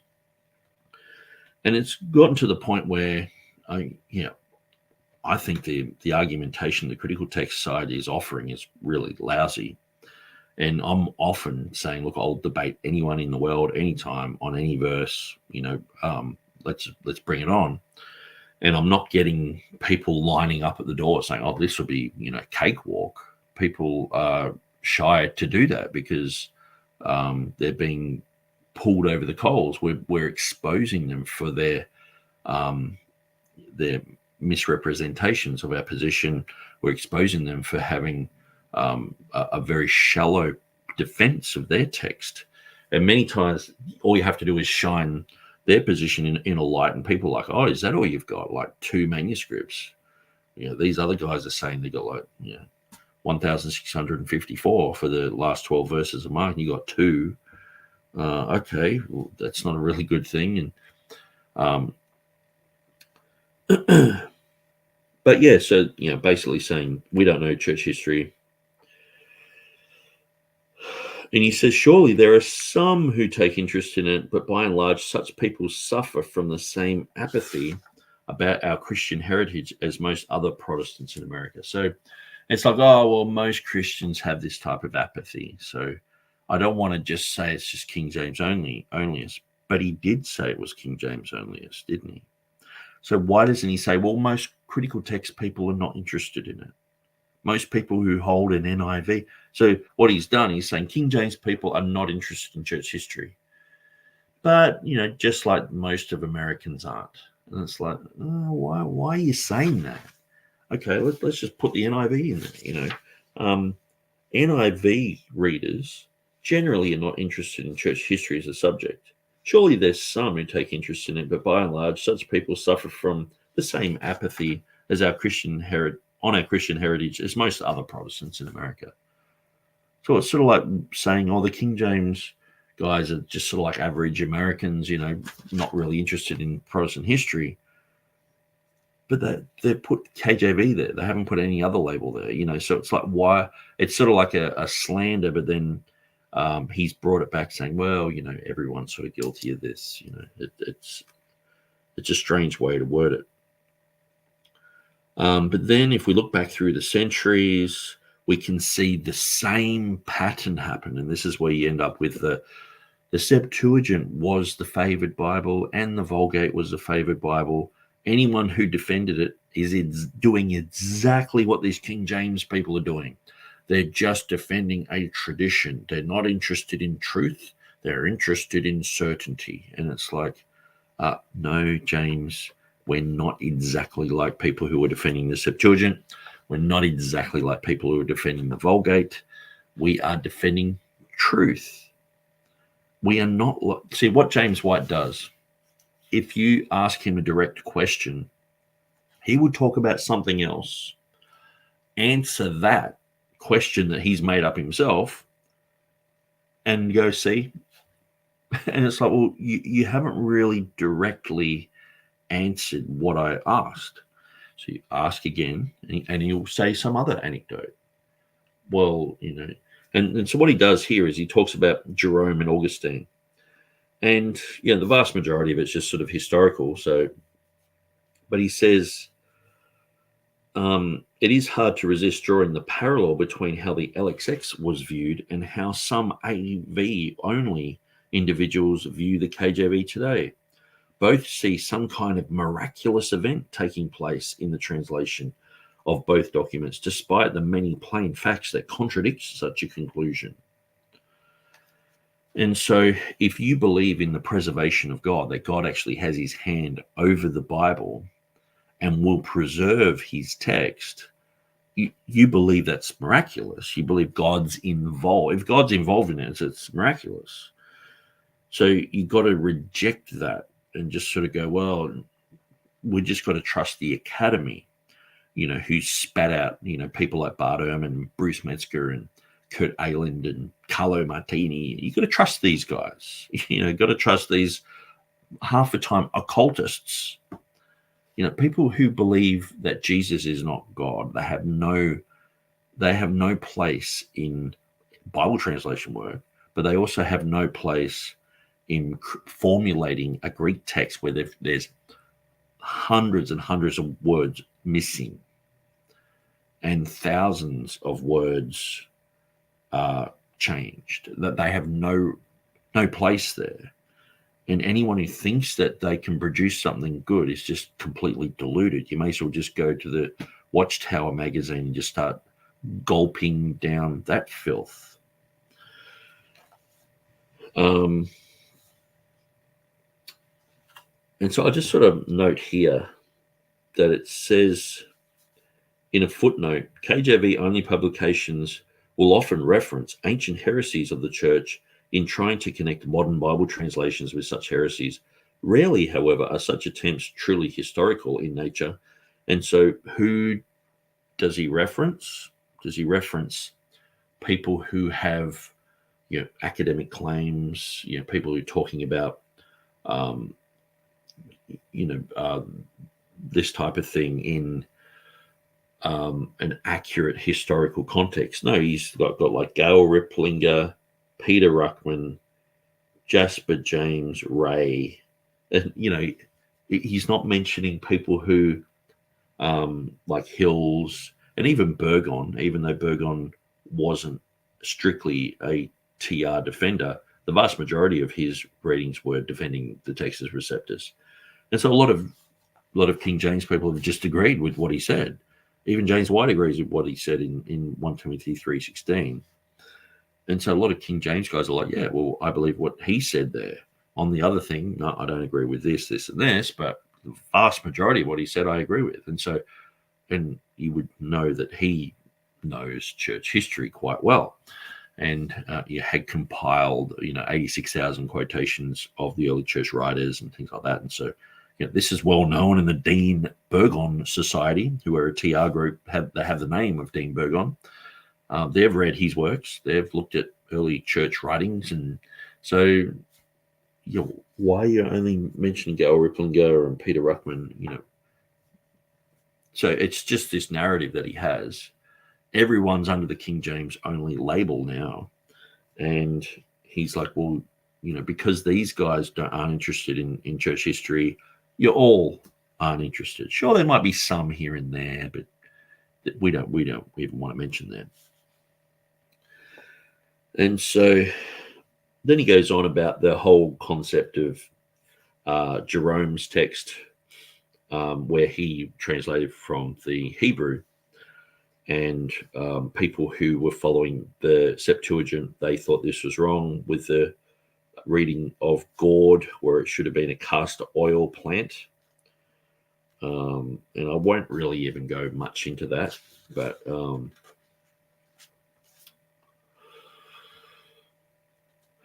so basically there was, I'll just try and summarize it. There was a riot that happened because Jerome's turned up with his Vulgate of the Old Testament, and it had the reading of gourd rather than castor oil plant.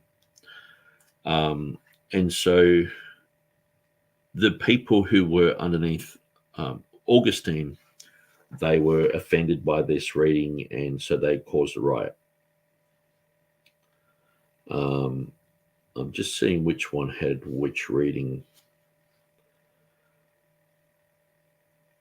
Yeah, so they're saying the Jewish understanding identified it as a castor oil plant, etc. Okay.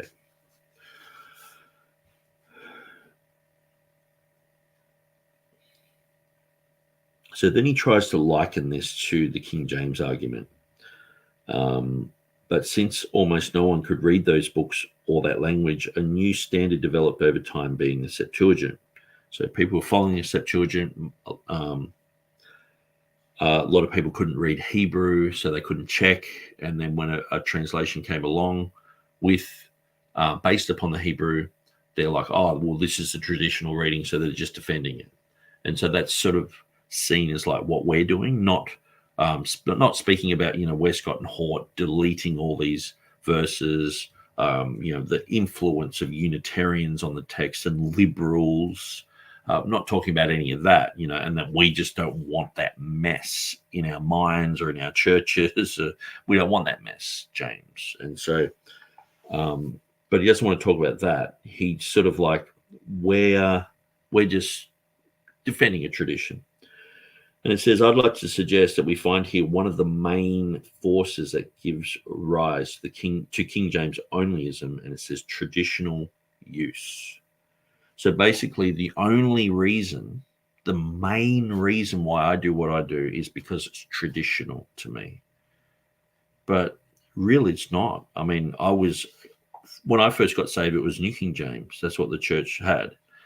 And in my own private studies, I gravitated towards the King James position because I saw that the answers that I found in the King James were accurate, where in the New King James they weren't. I would get to a conclusion and go, that's a mistranslation. That's an error. That's not the historical position of the Geneva Bible, the Bishop's Bible, or any. What are they saying? All these scholars got it wrong. And then I'm looking at the New King James and going, well, actually, that doesn't even match with the modern versions either. So, and it's got a contradiction. It contradicts itself here. It's got, I can point out 500 errors in the New King James, just in the New Testament. Okay. So if anyone wants to ask me where they are, I can show them. I can show them where they it attacks the deity of Christ, where it departs from the TR. Most of it's based on the TR, not all of it. Some of it goes to Westcott and Hort. But he's saying, one of the main forces that's given rise to KJV onlyism is traditional use. Well, I wouldn't really care if everyone was using the King James or just a small handful. If the Aramaic primacy text led me to truth, I would follow that. If the majority text led me to truth, I would follow that. But it just so happens to be this King James TR position that leads me to truth. So that's why I follow it. I don't care who's involved in it. I don't care if it's like related to Nazism or full-on racism or whatever. If they're going to slander me like that, it's like, oh, okay, that's just the cross I'll have to bear because this is the truth. Thankfully it's not. Half the time you'll find people like Kittel. He was tried at Nuremberg. If you ever got Kittel's Greek commentary, he was tried at Nuremberg for Nazi war crimes, did 3 years at jail. So James White, what he does, he wins a different argument. So let's talk about the difference between the Vulgate and the Septuagint, and say the King James guys are doing exactly the same thing. And then he'll bring up, Erasmus later on, he wanted to update the Latin, but everyone was like, we're so used to these Latin readings, we want our tradition, and so don't change it. And it's exactly the same thing as what the King James guys are doing. No, it's not exactly the same. We are not just defending it because it's traditional. We're defending it because it's true. And I couldn't care less about tradition. There's a lot of traditions of baptizing babies and stuff. I'm not into that. There's a lot of traditions I don't believe in. And a lot of the time when I'm preaching, specifically when I go overseas, I try and come against tradition, because oftentimes there's two things that nullify the word of God. There's the traditions of men and unbelief.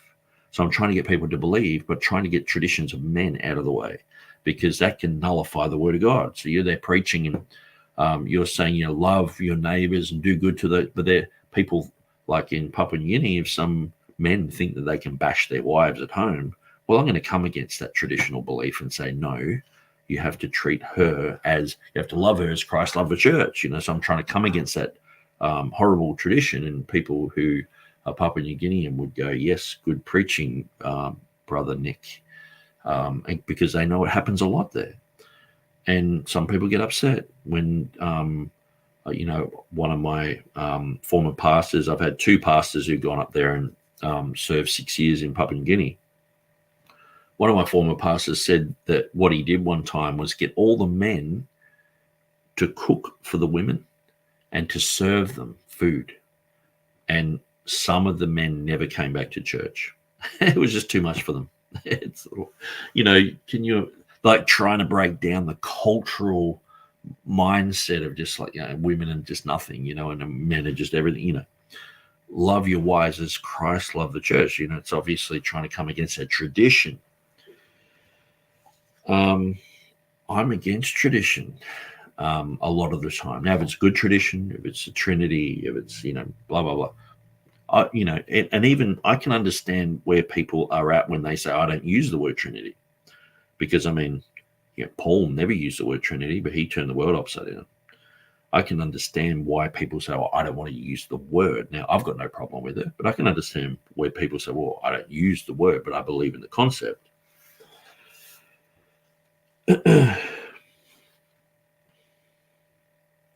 So this is why they say, they have to sort of say King James only people they don't know any Hebrew or Greek. This is something that Mark Ward will say all the time, but James White will constantly say, like even someone like Stephen Anderson, who I don't agree with on many things, but he does follow the Textus Receptus and King James, so he falls into our camp, and we're joined at the hip with him, apparently. But he's also a young earth creationist, and so is James White. So I guess we're all in the same boat together there, James, and we're all cultists, we're all Andersonites. But he knows Greek really well. He studies languages.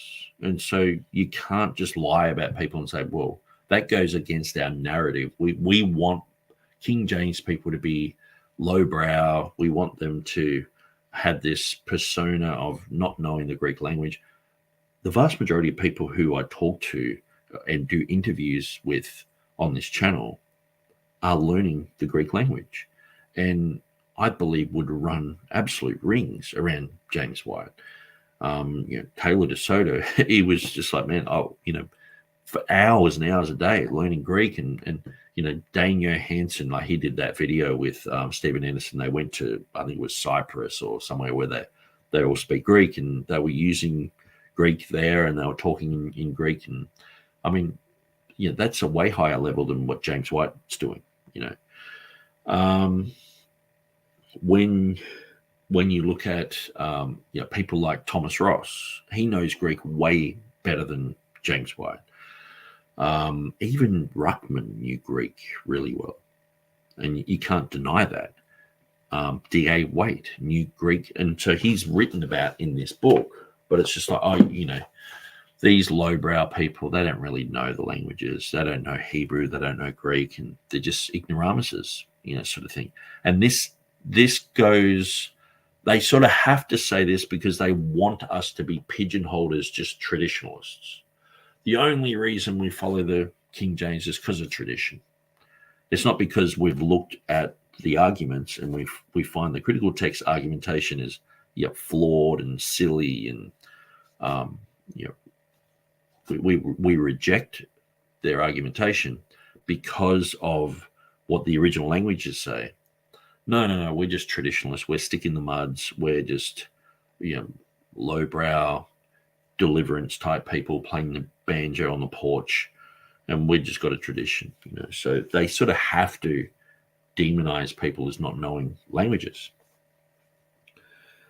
Now he says here, it's important to point out, however, that we must examine what we have accepted as the standard. Now, you probably notice a lot of people talk against the standard. It's like even TurretinFan recently sort of pulled Taylor DeSoto over the coals for having a standard in text. And why is a standard so important and all this sort of stuff? And when I went through it, I was like, well, it is good to have a standard. That's and usually if God promised that he would preserve his words, well, you find that having a standard text is a very important thing. He says, when we grow up with a particular translation, we should not be concerned. Should we not be concerned to test that translation to determine its validity and truthfulness? And so he's sort of accusing us of not really even looking into the issues. Where, as you can tell from my channel, I go through lots of Mark Ward's material, James White's material, pretty much anyone who's talking about the King James or the Textus Receptus or Dead Sea Scrolls or Bart Ehrman or whatever. I'm going through and examining word for word exactly what they're saying. So I'm looking at the issues and I'm testing them. I'm testing my position because I'm going through what they're saying, which is usually completely opposed to what I'm thinking. So I'm going, okay, is what they're saying true? If it's true, I'm adopting what they're saying and go, okay, well, that makes sense. But if it's not true, and the vast majority of it is not, at least I've tested. You can never say that I haven't tested it. You can never say that I haven't looked into the issue. But so has Phil Stringer. So has Kirk DeVitro. So has Theodore Leadus. So has D.A. Waite. So many people have looked into this issue. It's not just because, oh, well, it's a tradition. But that's just another slander that James White's bringing up in his book. So as I go through this, I'm basically sort of shooting from the hip when I'm going through this stuff. I've underlined some things, but then what I'll do at the end is I'll go through and point out every claim that he's making and see whether it's true or false, because we want to see how many errors are in this book. So, already just going through the categories, the 5 categories, I'm like, error, like my error alarm is just going and I can't stop thinking about it. It's like I'm just trying to think of parallels, and eventually I'll come up with some sort of parallel that I'll be able to talk about. But it takes a while for things to settle and sink in, and obviously I've known about these categories for a long time, and the vast majority of things that are in this book for a long time. But just going through it and thinking about it and how to word things, sometimes what I do is I actually go back and re-listen to my videos and go, yeah, okay, that was a good little thing that I said there. I'll stick with that argument and sort of, throw everything else out. So these videos go for hours and hours and hours, but there is a purpose. It's so we can sift through everything, a bit like a kidney, we're sifting through everything and we're just getting rid of the junk, and we're giving back to the body what's good. And that's what we're doing. So it says here about the crowds in Carthage. So this is the false association that James White wants to make. The people with Jerome's text and the reading in Jonah. It says the crowds in Carthage should have asked, is Jerome's translation more faithful to what is found in the prophet Jonah, before they decided to riot?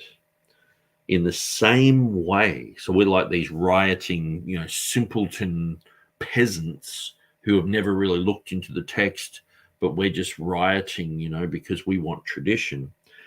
In the same way, if the KJV has been your standard, have you ever really looked into why you accept it as such? I have. Yeah, millions of people have. Where did it come from? Who translated it? What text are used in its translation? Who produced those texts? Are not these important questions for any honest person who wishes to prove all things, as the Apostle Paul expressed it in 1 Thessalonians 5:21 in the King James? So let's ask James these questions, okay? Because what I find is people will read the King James only controversy, and they'll just say, well, I know all about King James onlyism because I read James White's book. Well, if you really want to know something about someone's position, go and ask them yourself, okay? If you want to know what the Jehovah's Witnesses believe, yes, read everything about them, but go and ask them. So what do you believe about 1914? What do you believe about 1975? What do you believe about blood transfusion? Get it from their mouth. Oftentimes their doctrine is changing and morphing, and cults often just change and morph. So let's look at this. He's saying, have you ever really looked into why you accept it as such? Well, most critical text people, they haven't really looked into why they accept the NIV or the ESV, or they haven't really looked into it, because I'm talking to these people daily, and many times they're throwing argumentation towards me, and oftentimes they're not even making similar arguments that James White is making. A lot of people are uneducated, because it's sort of gotten to the point now where at first the vast majority of King James defenders were just sort of the average Joes and pastors who were concerned and all this sort of stuff. But now what's happened is a lot of just average people are reading an ESV or an NIV, and they're browbeaten to not go to a King James or a TR position, or else you're in a cult. So they're like, okay, I've got my NIV and I've got my ESV. And so oftentimes these are just simple people and pastors and things like that. So oftentimes they can't argue the points. So that's why they just go, oh, just read James White's book, And half the time they haven't read it. They haven't studied it. They haven't gone through the issues. So it's sort of reversed in a way, because now there's this huge amount of critical text Bibles out there. People are all saturated with ESVs and all this. And I could walk into an ESV church. If I became an atheist tomorrow, I could walk into an ESV church and show them doctrines in their Bible that would make them disgusted in God. Where, imagine if I went in there and said, well, I'm a Seventh-day Adventist. And I say, oh, you're a legalist. And I'd say, okay. And I pull out a knife and say, do you think I should chop my genitals off? They go, oh my gosh, you who are you? Are you a psycho? And I said, well, have you read Galatians 5:12 in your ESV or in your NIV or in any other of your modern versions? It says that legalists should chop their genitals off. That's what Paul was hoping for. And they'd be like, what? And half the time they're not even reading their Bible. I'm reading through, looking at these passages going, that's the weirdest thing I've ever seen. Because it's not in the King James. Or you have to marry your rapist. So if you get raped, you have to marry them. That's what it says in the ESV, in the NIV. I used to think that it was something atheists made up. They used to, I'll be street preaching and they'd come up and say, oh, you realize, in the Bible it says you have to marry your rapist. And I'm like, no, it doesn't say that. And they're like, yeah, it does. And one guy showed me it was in the ESV. And I'm like, oh, sorry, mate. I said, well, I read the King James. It doesn't have that reading. They're both two consensual people, but that's full on. And I said, look, and half the time I actually agree with these people. I've had people come up to me and just melt down in front of me saying, you Christians, you guys, you raped kids, you blah, blah, blah, and all this. And I'm like, after they've had a meltdown, I'm like, look, I actually agree with you. And that I'm against all that as well. But a lot of people who are labeled Christians have done all this rubbish, but no true Christian has ever done that. Jesus said you shouldn't do that, so usually they're like, oh, you're actually in agreement with me. I'm like, yeah, I have the same type of anger against those people as well. And rather than fight it, it's like, well, half the time what they're saying is true. The cover up of, child molestation, all sorts of things. It's rife in what's labeled as Christian, Catholics and all the rest of it. And so the questions, have you ever really looked into why you accept it as such, as a standard? Or why is the critical text a standard? Why did it disappear? Why did the critical text disappear for like 1800 years? And it's still not the same as what was in the beginning. It's not just like they just translated Vaticanus and that's it, or Sinaiticus. And how come when they have huge attestation for Jesus dying by getting stabbed with a spear, why don't they have those readings? Because they're stupid readings. They have these strange readings that Jesus died from being stabbed instead of dying from being on the cross. Where did it come from? If they ask where the critical text come from, they look into Westcott and Hort, and then they're like, oh, George Van Smith, a Unitarian, worked on the text. So like a Jehovah's Witness type of guy. So are critical text people asking these questions? Most of them don't know about it. James White didn't know about it in his debate with Jack Mormon in 2011. It's clear, and I pointed that out in my last video. I showed it. And so he didn't know George Van Smith was a Unitarian who worked on the text of Westcott and Hort. Where did it come from? From hell, from Gnosticism, from Unitarianism, from compromise, from redefinitions, from all sorts of weird and wonderful places. Who translated it? Okay, your Bible. So he's saying about us, we got to know who translated it. Yeah, 60 of Europe's best scholars translated the King James. It's like, okay. What text we use in the translation? Well, James White says the Textus Receptus is based on 5 manuscripts. That's what he says here. Now, if you ask him now, he says between 6 and 12. But then if he's really pushed, he'll say, oh, maybe 20.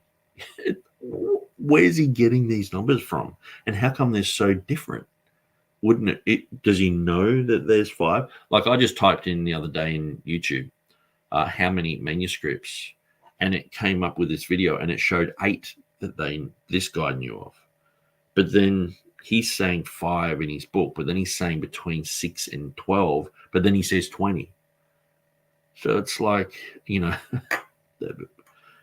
weird, and where's the little asterisk saying we got it from here or got it from there? They're just making this up. It's not accurate. And why doesn't he talk about the vast majority, the majority text? The vast majority of those readings back up King James readings. They don't back up the readings in the critical text. Now, what he would say in a debate, he would say things like, well, the LSB text, they looked at the vast majority, they utilized the vast majority of manuscripts. Well, the King James is only based on like small handful of manuscripts that was, given to Erasmus and, small little group of manuscripts, And it's like, no, the King James is backed up by 99.9% of all the manuscripts. Where the critical text, there's only like, most of the time they're just going with B and Aleph and maybe Codex Alexandrinus and a couple of papyri here and there, less than 50. We're going with over 5,000 and utilizing them in a sense where it's like they're very cohesive, and they're backing up the King James where they're not backing up the critical text readings. And so but he makes out that because they have these readings in the apparatus, well, we looked at them all. Yeah, but you rejected them. So what they do, the apologists in America are trained to lie, okay?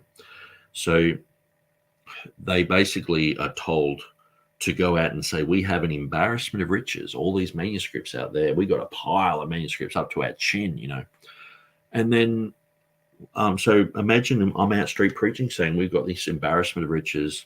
We got so many manuscripts, it's embarrassing, And then people come into my church and say, okay, I want to see these embarrassment of riches. You convince me. And I'm like, well, actually, 99% of them we throw out the back door and just say Byzantine's not really good or majority text is not really good. But we do have like Vaticanus and Sinaiticus. They're old and some papyri and stuff. And I know there's Byzantine readings in there. Just ignore them. But just, we've got like less than 1% of manuscripts, and we go with that. So the apologists aren't really being truthful and honest about this, are they? They're sort of, James White especially, he's fudging the figures. So then, what else have we got here? So who translated? Well, who translated? You look at some of these strange people who are doing Bible translation work. I mean, Jennifer Knust, who translated the New Revised Version Reader's Edition? Who was the principal editor?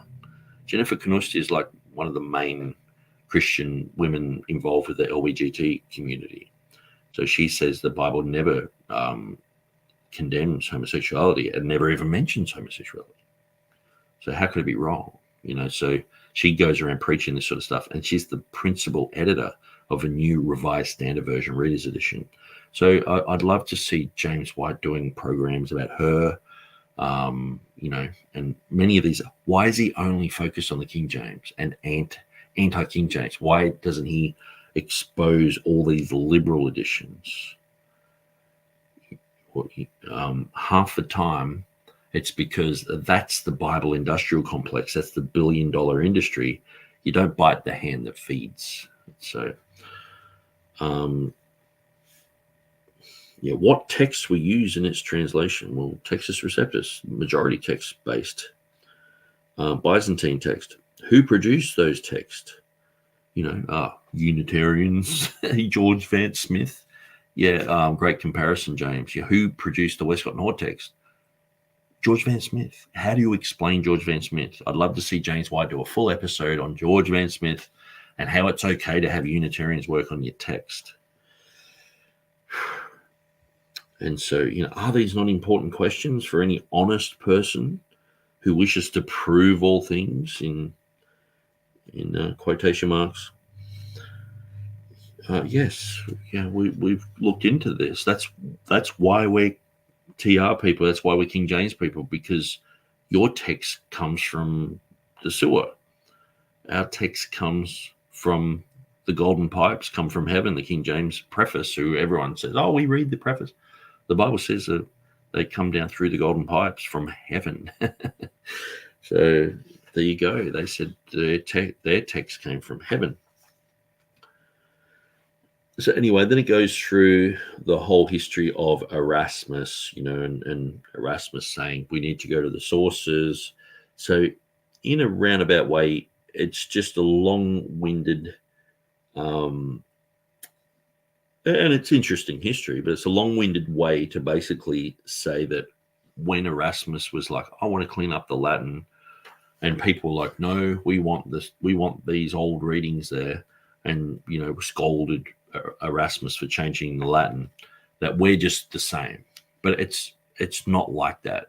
There might be a few tiny little similarities in a sense where it's to do with the Bible and things like that. But at the end of the day, it's not exactly. He's just winning another. He's just basically talking about another story, a whole different scenario, and then just saying these guys are doing the same thing. So it's a bit like saying that, when they were going into Iraq after 9/11, that was exactly the same as D-Day. So no, it's not. It's different, And so you can't compare these things. You're comparing apples and oranges here. Yes, they're both warfare, but it's completely different. And so then he has on page 37 the whole concept of Reuchlin's manuscript.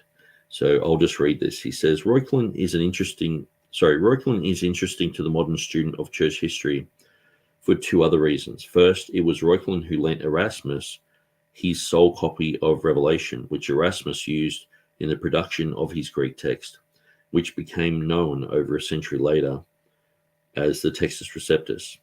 In fact, it wasn't even a standard text, but a commentary on Revelation by Andreas of Caesarea, with the Greek text of Revelation buried in the commentary, making it very difficult to read and use.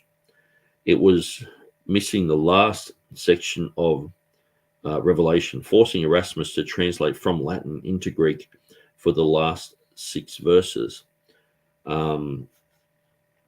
Second, Reuchlin had a grandnephew who was to figure prominently in the coming Reformation, a man named Philip Melanchthon. Okay, so that's usually information that's Calvinists find very interesting. Okay, so what's wrong with this? Okay, so yes, Reuchlin did lend a manuscript to Erasmus.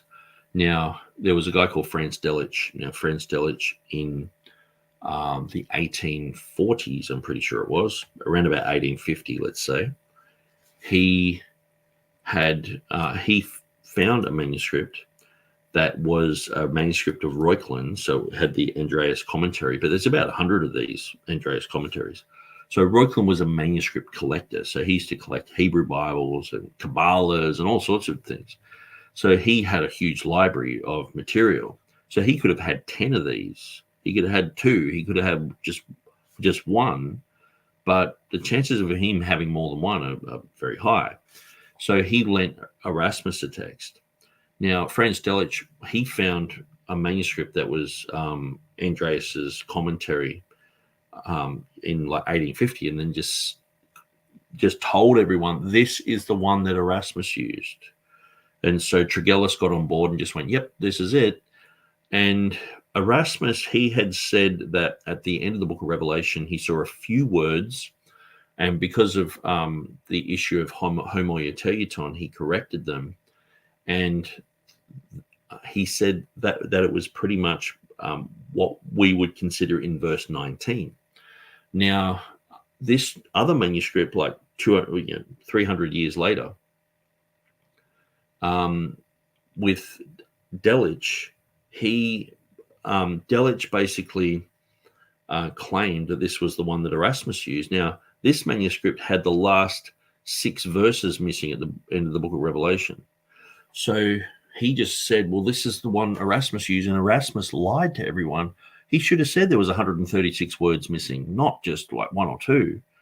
And so made out Erasmus was a liar. Again, another one of these stupid anecdotes about Erasmus that, Jan Krans made up one about Beza in his manuscript a few years ago, and that's the official, apparently, in the new ECM. But we see these silly, rush to print anecdotes, where it's like they're all just slipping over each other in the scriptorium, and they're just rushing, just get any reading out there. We just need to get a Greek reading there, just anything will do, sort of thing. And so that's that it's a silly story, but this is one that James White loves to. He's got a huge footnote with this in it. And, he often mistakenly thinks that it's a Latin text with a Greek Bible in it, or a Greek commentary Latin text. Sometimes, he muddles it up. But really, it's a Greek text, okay, with Greek scriptures in it.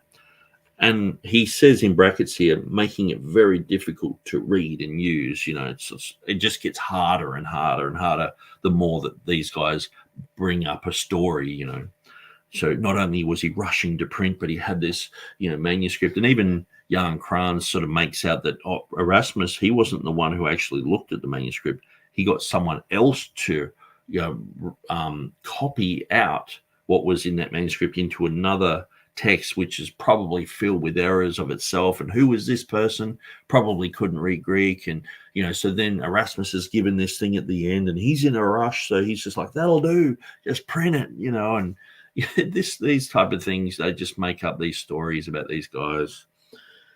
And, so that's why they have in brackets here, making it very difficult to read and use. I mean, not saying the truth that Erasmus was probably the world-leading expert in the Greek and Latin language at the time. Why let those pesky facts get in the way of a good anecdote, it's missing these verses, blah, blah, blah. And so I just sort of mentioned that's mentioned there. So that's something that I'm going to prove is completely wrong. So I guess that will probably come later when we deal with Revelation issues. Hopefully he brings it up again. If not, I've actually done whole videos on this issue. But the more that I think about it, it's quite a ridiculous concept. But so then he has Erasmus found Vala's notes in 1504 near Louvain. He had his work published that same year in Paris. So he knew of Lorenzo Valla. Lorenzo Valla was basically a sort of like a precursor to Erasmus, where he spotted that there were errors in the Latin. He was a very interesting guy. He discovered the donation of Constantine was a forgery, and so he had proved to the Roman Catholic Church that it was a forgery, and so they admitted it, that it was a forgery. So that for probably about 700 years that had been accepted as truth. And amazingly, it had the Comma Johanneum in it. So the Greeks would have seen that as a legitimate scripture, which is another evidence for the comma, which, critical text people don't really like to look at any evidence for the comma because, they would be found guilty of adding and subtracting to the Word of God. But okay, so I'll just keep moving on. So that's sort of like a bit of a side issue. It's just a footnote. But there's probably like 2 pages there where he talks about the reasons why Erasmus did things. He's got the Latin Vulgate. And I've mentioned a lot of this stuff before where James White just tries to make out that he's only focused on the Latin, and the Greek was sort of like an afterthought because they just want to keep making these type of stories. And these things just get repeated by apologists. they just want to keep making these stories. So basically, people can just doubt more and more and more of that Erasmus did a good job. So yeah, he says here on page 38 that Erasmus, he was disappointed when he found only 5 manuscripts, but he set to work with these. So he found five manuscripts. Not that Erasmus scoured all of the libraries of Europe. He was in London, spent a lot of time in the United Kingdom looking at manuscripts. That he spent a lot of time in Venice. He was actually a proofreader for Aldus Manutius, who was, probably the greatest Greek printer ever. He was a proofreader for him. They had the Byzantine school there, a school of native Greek scholars, because people fled from Constantinople and went to Venice and went to Rome as well. But in Venice, it was a hub of Greek culture. There were so many Greeks living there. And so Erasmus went there and he was living with Greeks. He was talking with Greeks. And they considered him as a world leading expert in the Greek language. And so, he never looked at manuscripts. Every time he looked at a manuscript, he just went, he only had 5. But then asked James White again, he had 6. And asked him again, he had between 6 and 12. Asked him again, he had up to 20. What? Where are you getting these figures from? And how do you know? Can James White please clarify how many manuscripts did Erasmus have? Because I've listened to James White long enough to know that he would just make stuff up. White men speak with forked tongue.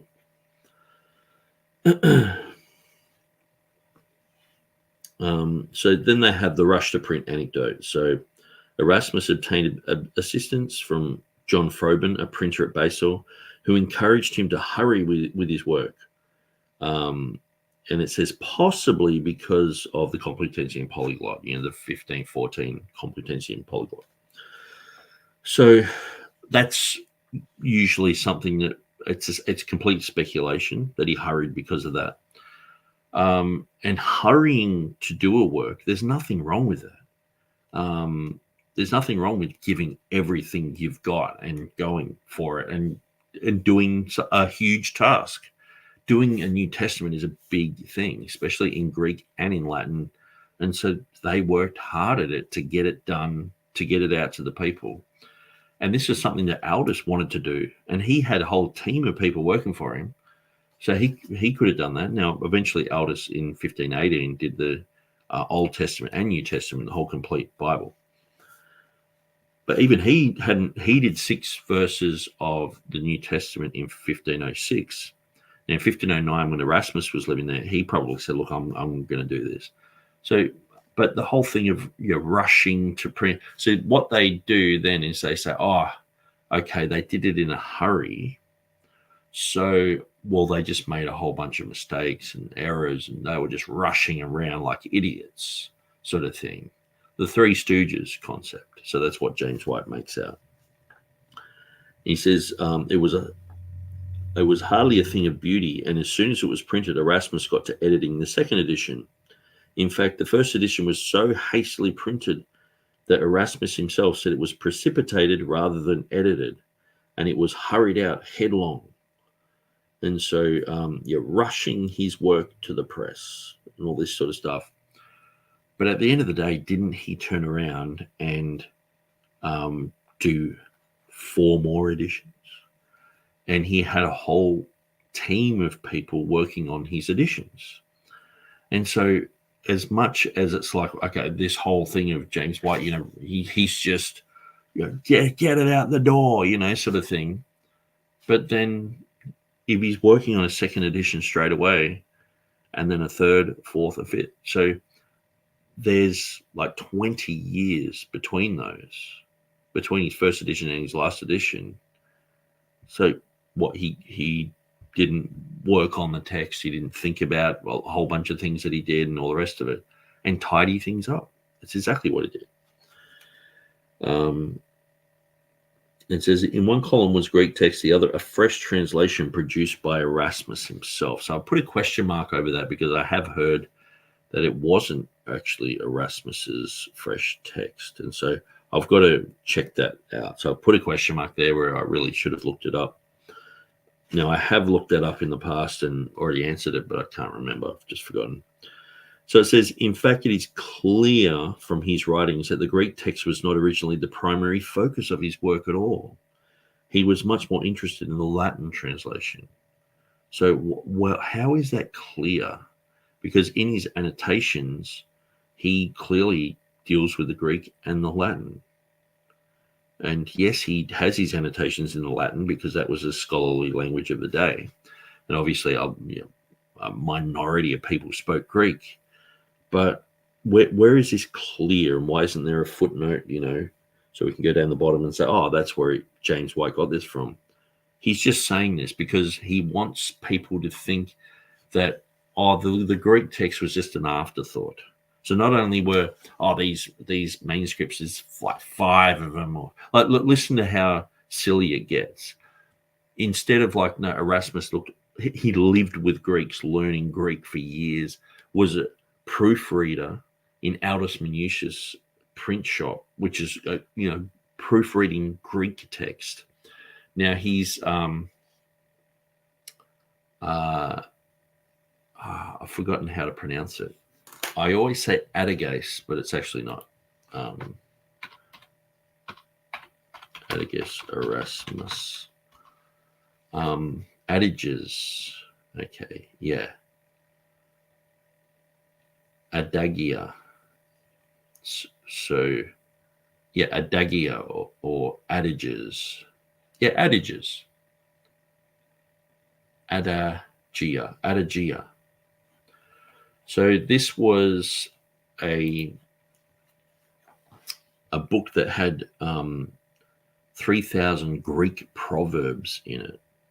And then after working with Aldus Manutius, who printed his first edition, then he did 5,000. Now, how was he getting these? By reading Greek manuscripts. He was reading everything in Greek that came through Aldus's print shop. So if you know any of the history of Aldus, you know that he was getting, his print shop was flooded with Greek documents, and he was printing these all the time. And high quality printed books of Greek classics, Greek literature. And so Erasmus was right in the middle of that.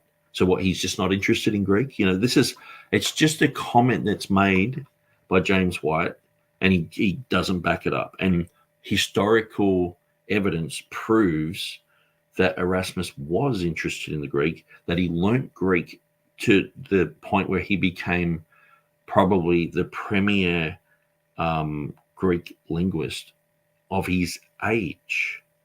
So not only was he legendary in Latin, but also in Greek.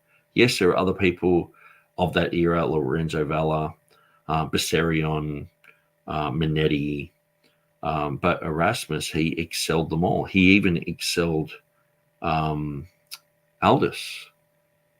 And so let me read that again. It says, in fact, it is clear from his writings that the Greek text was not originally the primary focus of his work at all.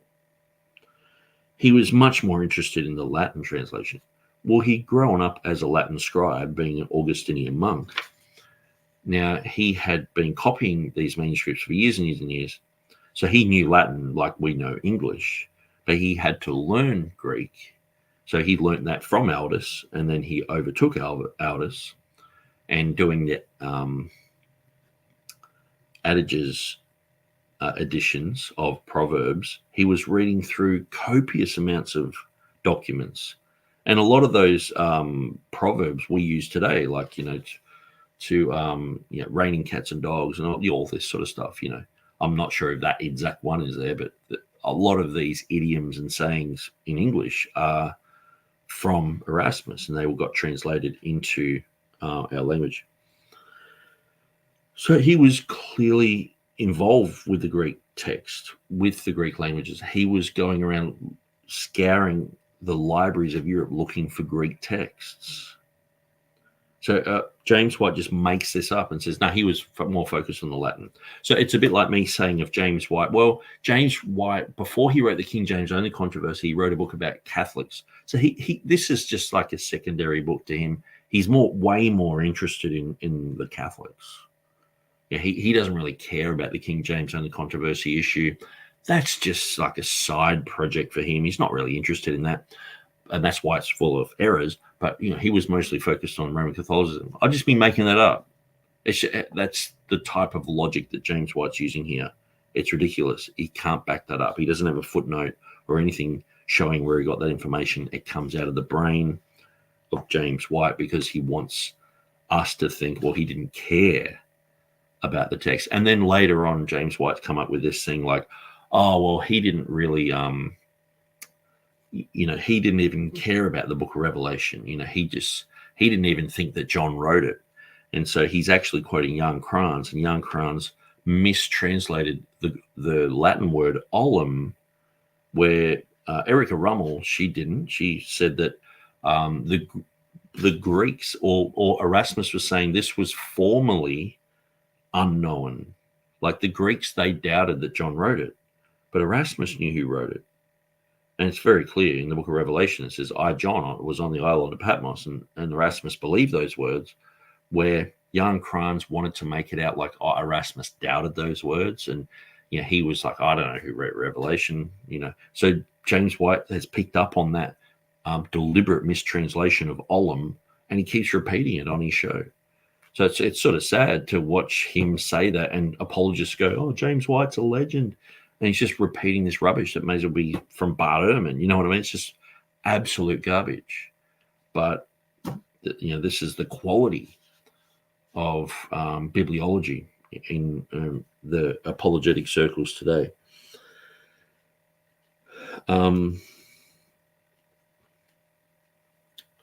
So it says here, why is this significant? Erasmus, again, had managed to step on a maximum number of toes, It says not only was he dabbling with the languages of heretics, Greek, he was the world-leading Greek expert of his day. There's no doubt about that. And so, okay. So then he's, there's a whole bunch of other stuff about Erasmus.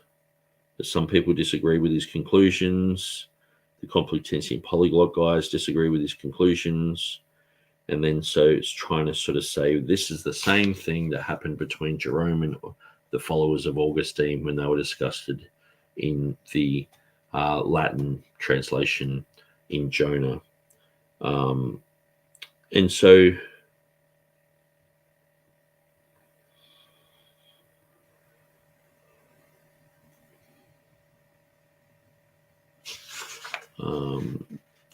okay, so it continues on through. So most of that's just like historical, what is written on page 39.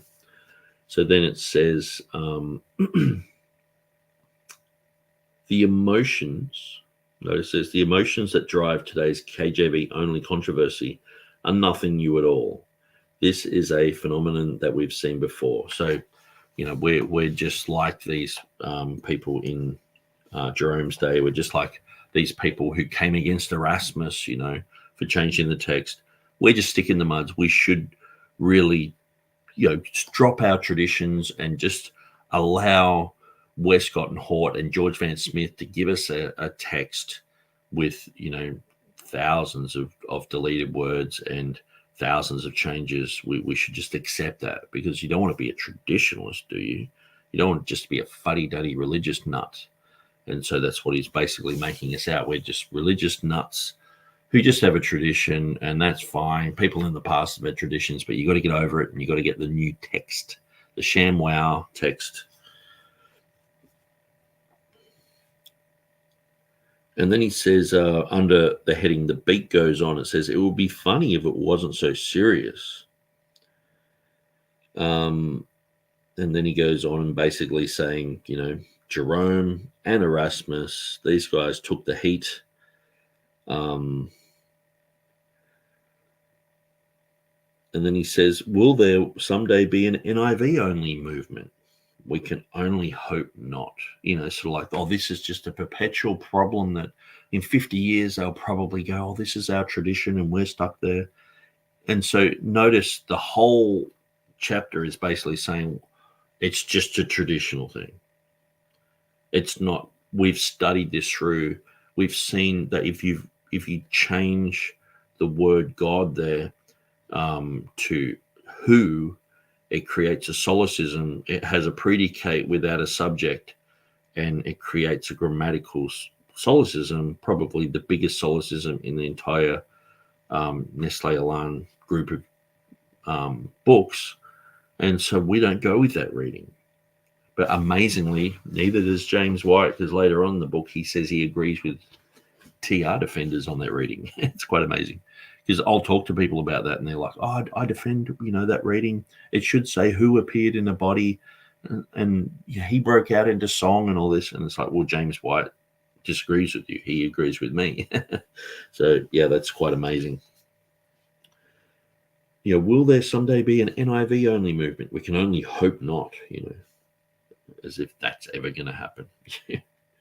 I mean, even James White, he doesn't even go with the NIV. He's, look at the chat that he had with Stephen Anderson. He was asking him about specific NIV readings, and he said, I'm not going to defend the NIV. It's a liberal version. And so when he was writing his book, I think it was on Catholicism, he used the NIV all the way through it. But now it's a liberal version. It's just, it can't get any stranger, Anyway, then he says, there's nothing wrong with tradition as long as we don't confuse tradition with truth, blah, blah, blah. Then he says, traditions must be tested, including traditions that touch on the use of particular translations or texts.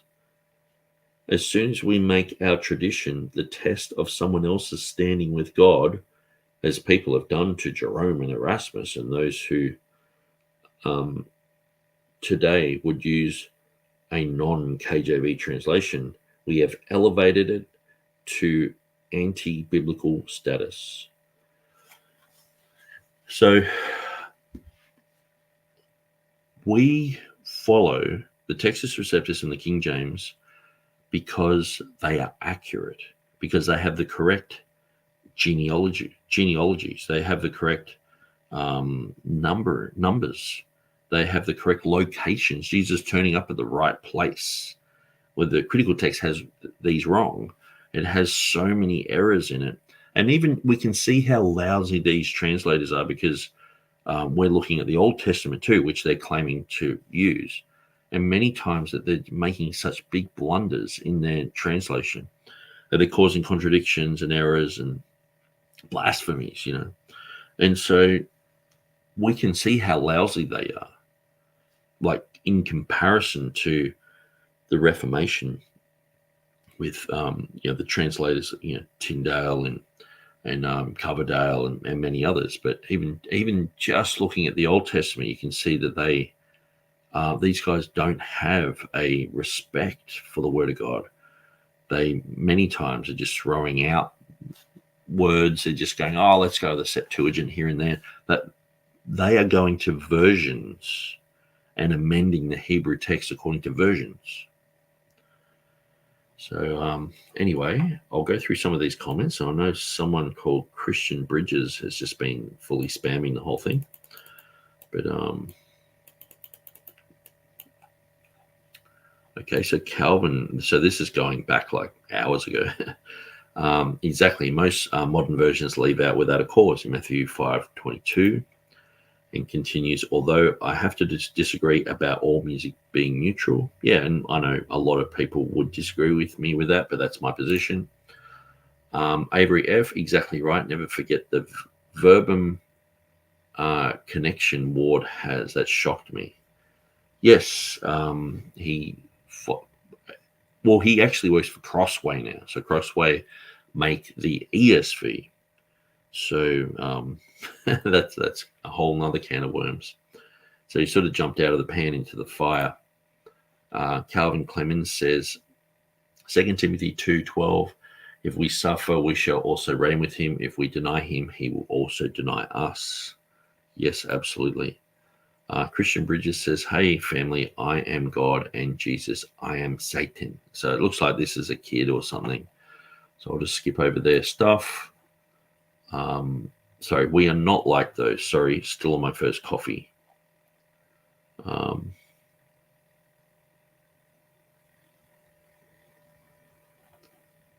Yeah, anyway, you know what you're talking about there. I think I've sort of skipped over that a little bit. So this Christian Bridges guy is just commenting. Pastor Brett says, Nick, you have a troll in your feed. Yeah. I'm of Satan. I reported him and he's gone off my screen. Yeah, because I was just chatting, he's just kept going. Nick, please block this Christian Bridges fellow. He's a troll. It's probably a bit late now. Calvin said the vast majority of so-called laity were illiterate anyway, so Snow White's arguments about Latin are made out of idiocracy. Yeah, well, that was the whole thing. It's like, the Bible's entrapped in this Latin language, and the local people of Germany and England, they don't know this language, and so it's only the highbrow people who do. So we want to translate into the local language, and so that was a problem. And so obviously he would say that in a history class, but then he doesn't want to say that in this type of setting. Okay.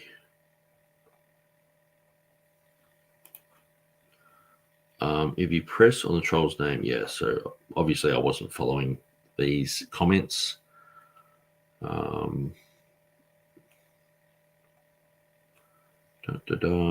Who's Christian Bridges? Give me a wrench, Nick. I can delete Bridges spamming. Yeah, sorry guys. I'll delete it. What's your definition of spamming? Blah blah blah. Okay, so ban user and delete the comments. Done. Cool. That was easy. So that's the end of chapter 2. Now, I know there was quite a lot that I sort of skimmed over, but really I sort of summarized it, and most of you guys know the story of Erasmus and all the rest of it. So I didn't, and it's pretty hard because I'm usually sort of looking for quotes, and like when he's got a full paragraph and it's just a story about Erasmus and Valor and Reuchlin, and we know those stories, and most of what he's saying is just something that you'd find on Wikipedia anyway, so it wasn't really it's pretty hard to just get a little snippet, so I just summarized a lot of that. So what I want to quickly show you is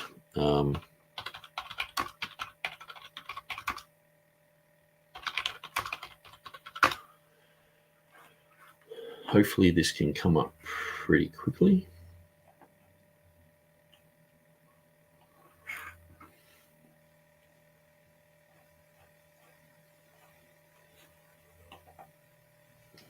Okay.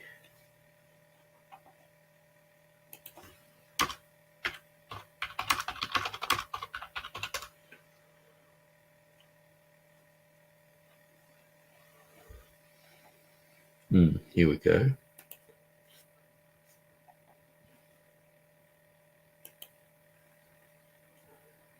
Playlists.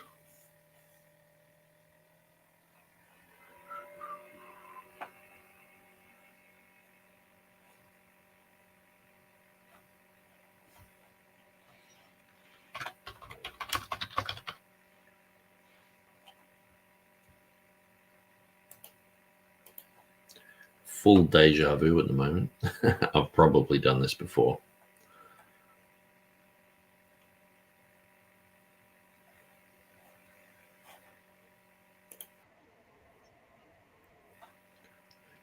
Okay.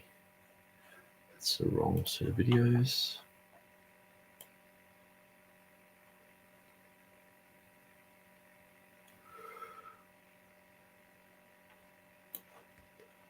Okay.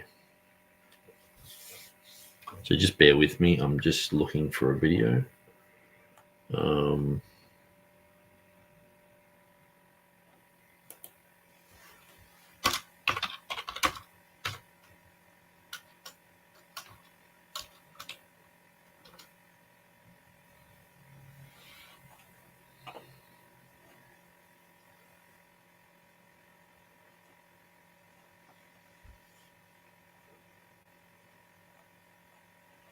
Actually, it's part 2.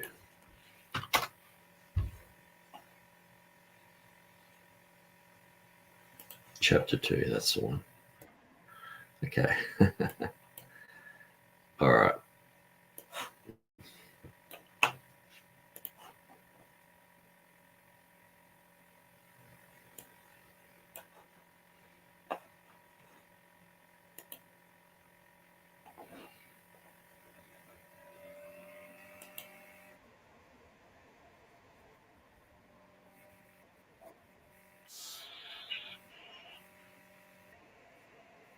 So just remember, one of the reasons why James White will go to Stephen Anderson is because he it doesn't matter what Anderson's saying. He just wants people to have that association.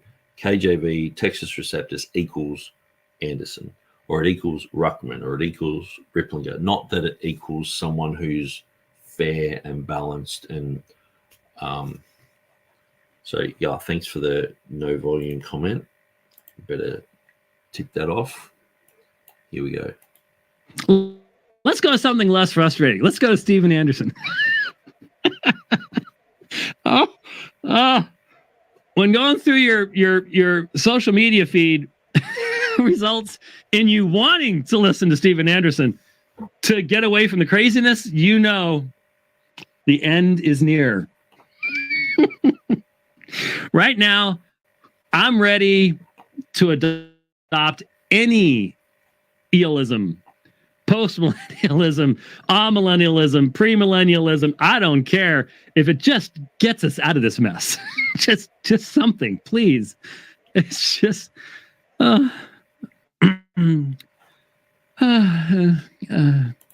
okay, anyways, I better slow this down because 1.6 is a little fast.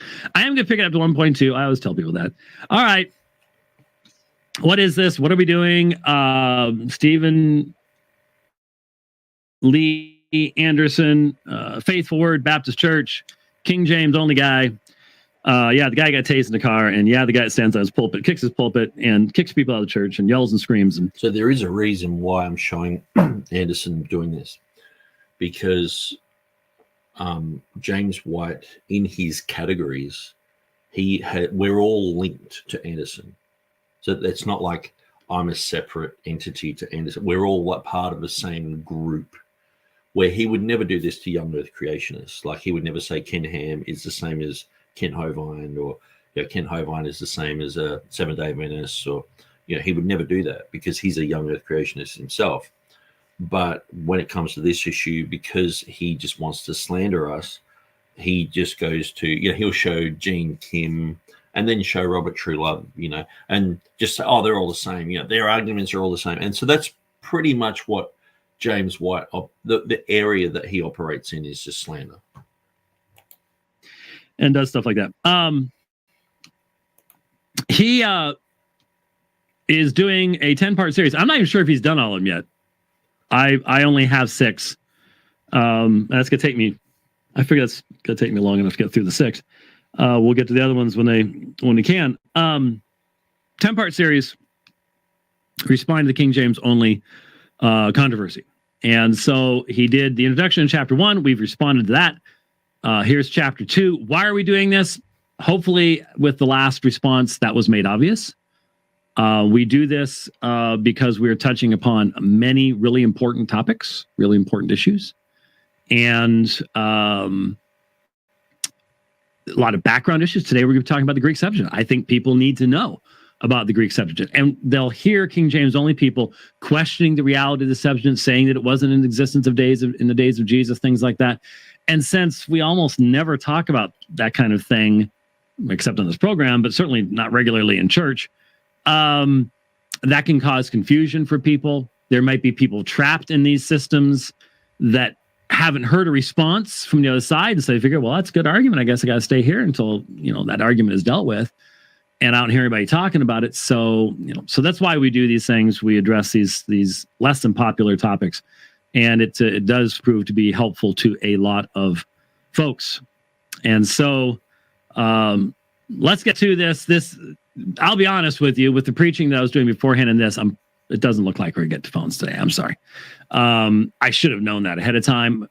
I just didn't know how long I was going to feel like talking about this stuff earlier, but I probably talked about it too long to get myself in trouble. All right, let's get to Stephen Anderson. Now his review of chapter 2. Chapter 2 in the book is basically a historical review where I point out that it has been a standard human response for a particular text to become popularized and accepted, to become the tradition.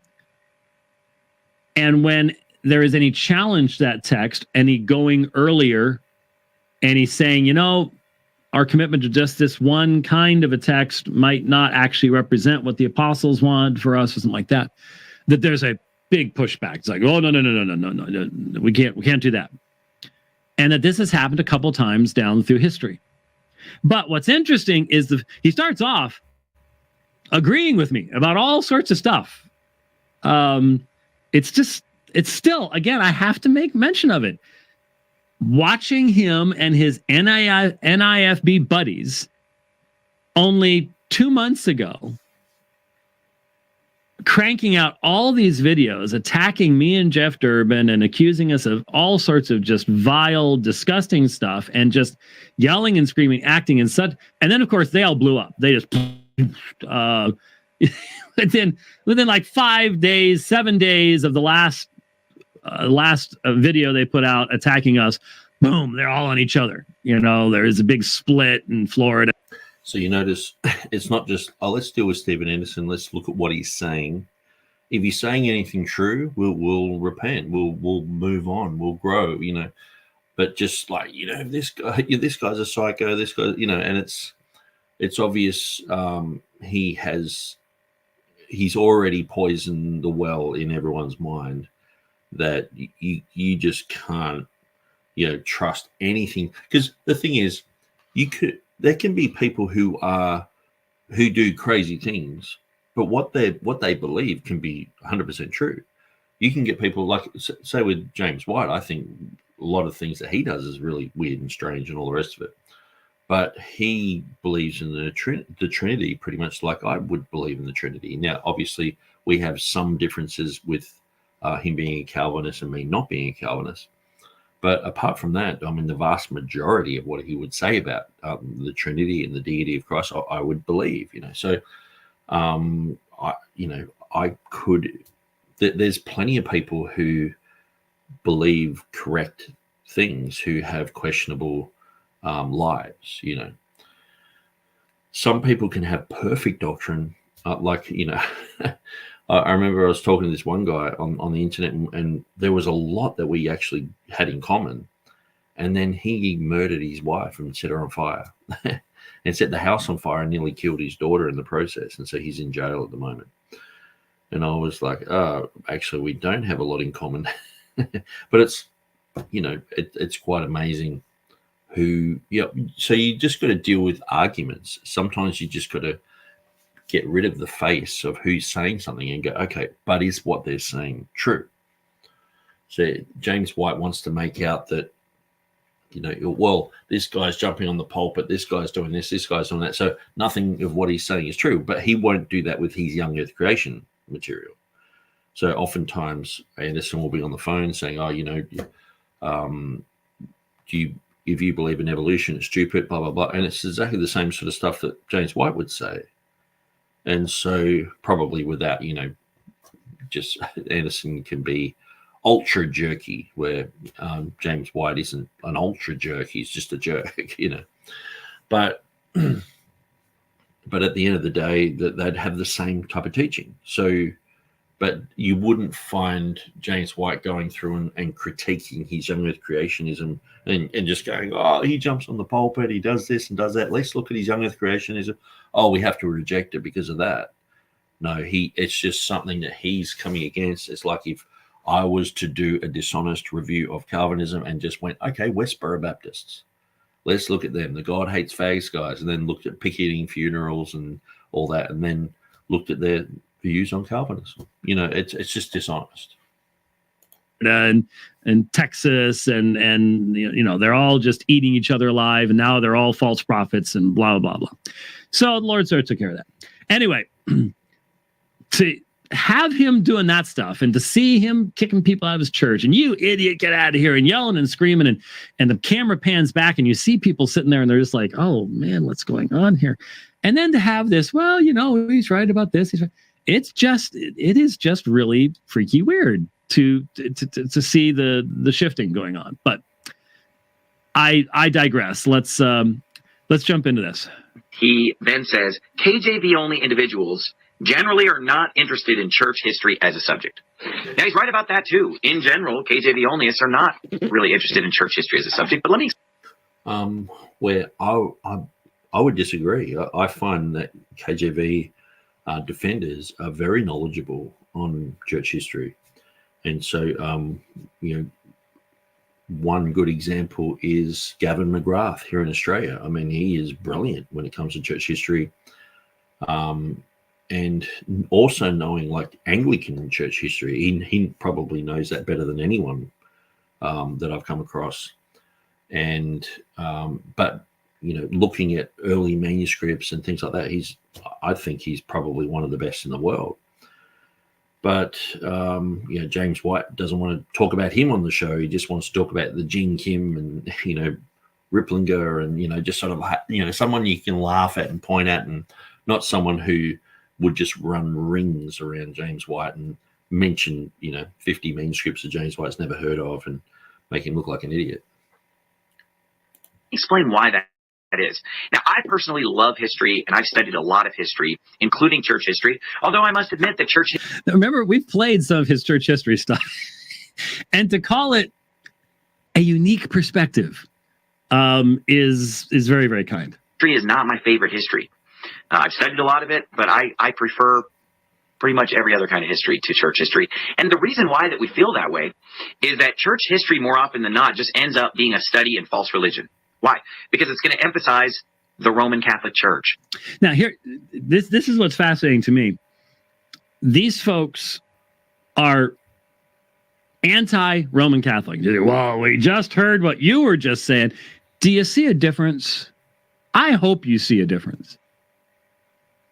If you can look at the 5 debates, well, you can't look at all of them because Scott Butler is still sitting on 2 of them, but you can listen to all of them.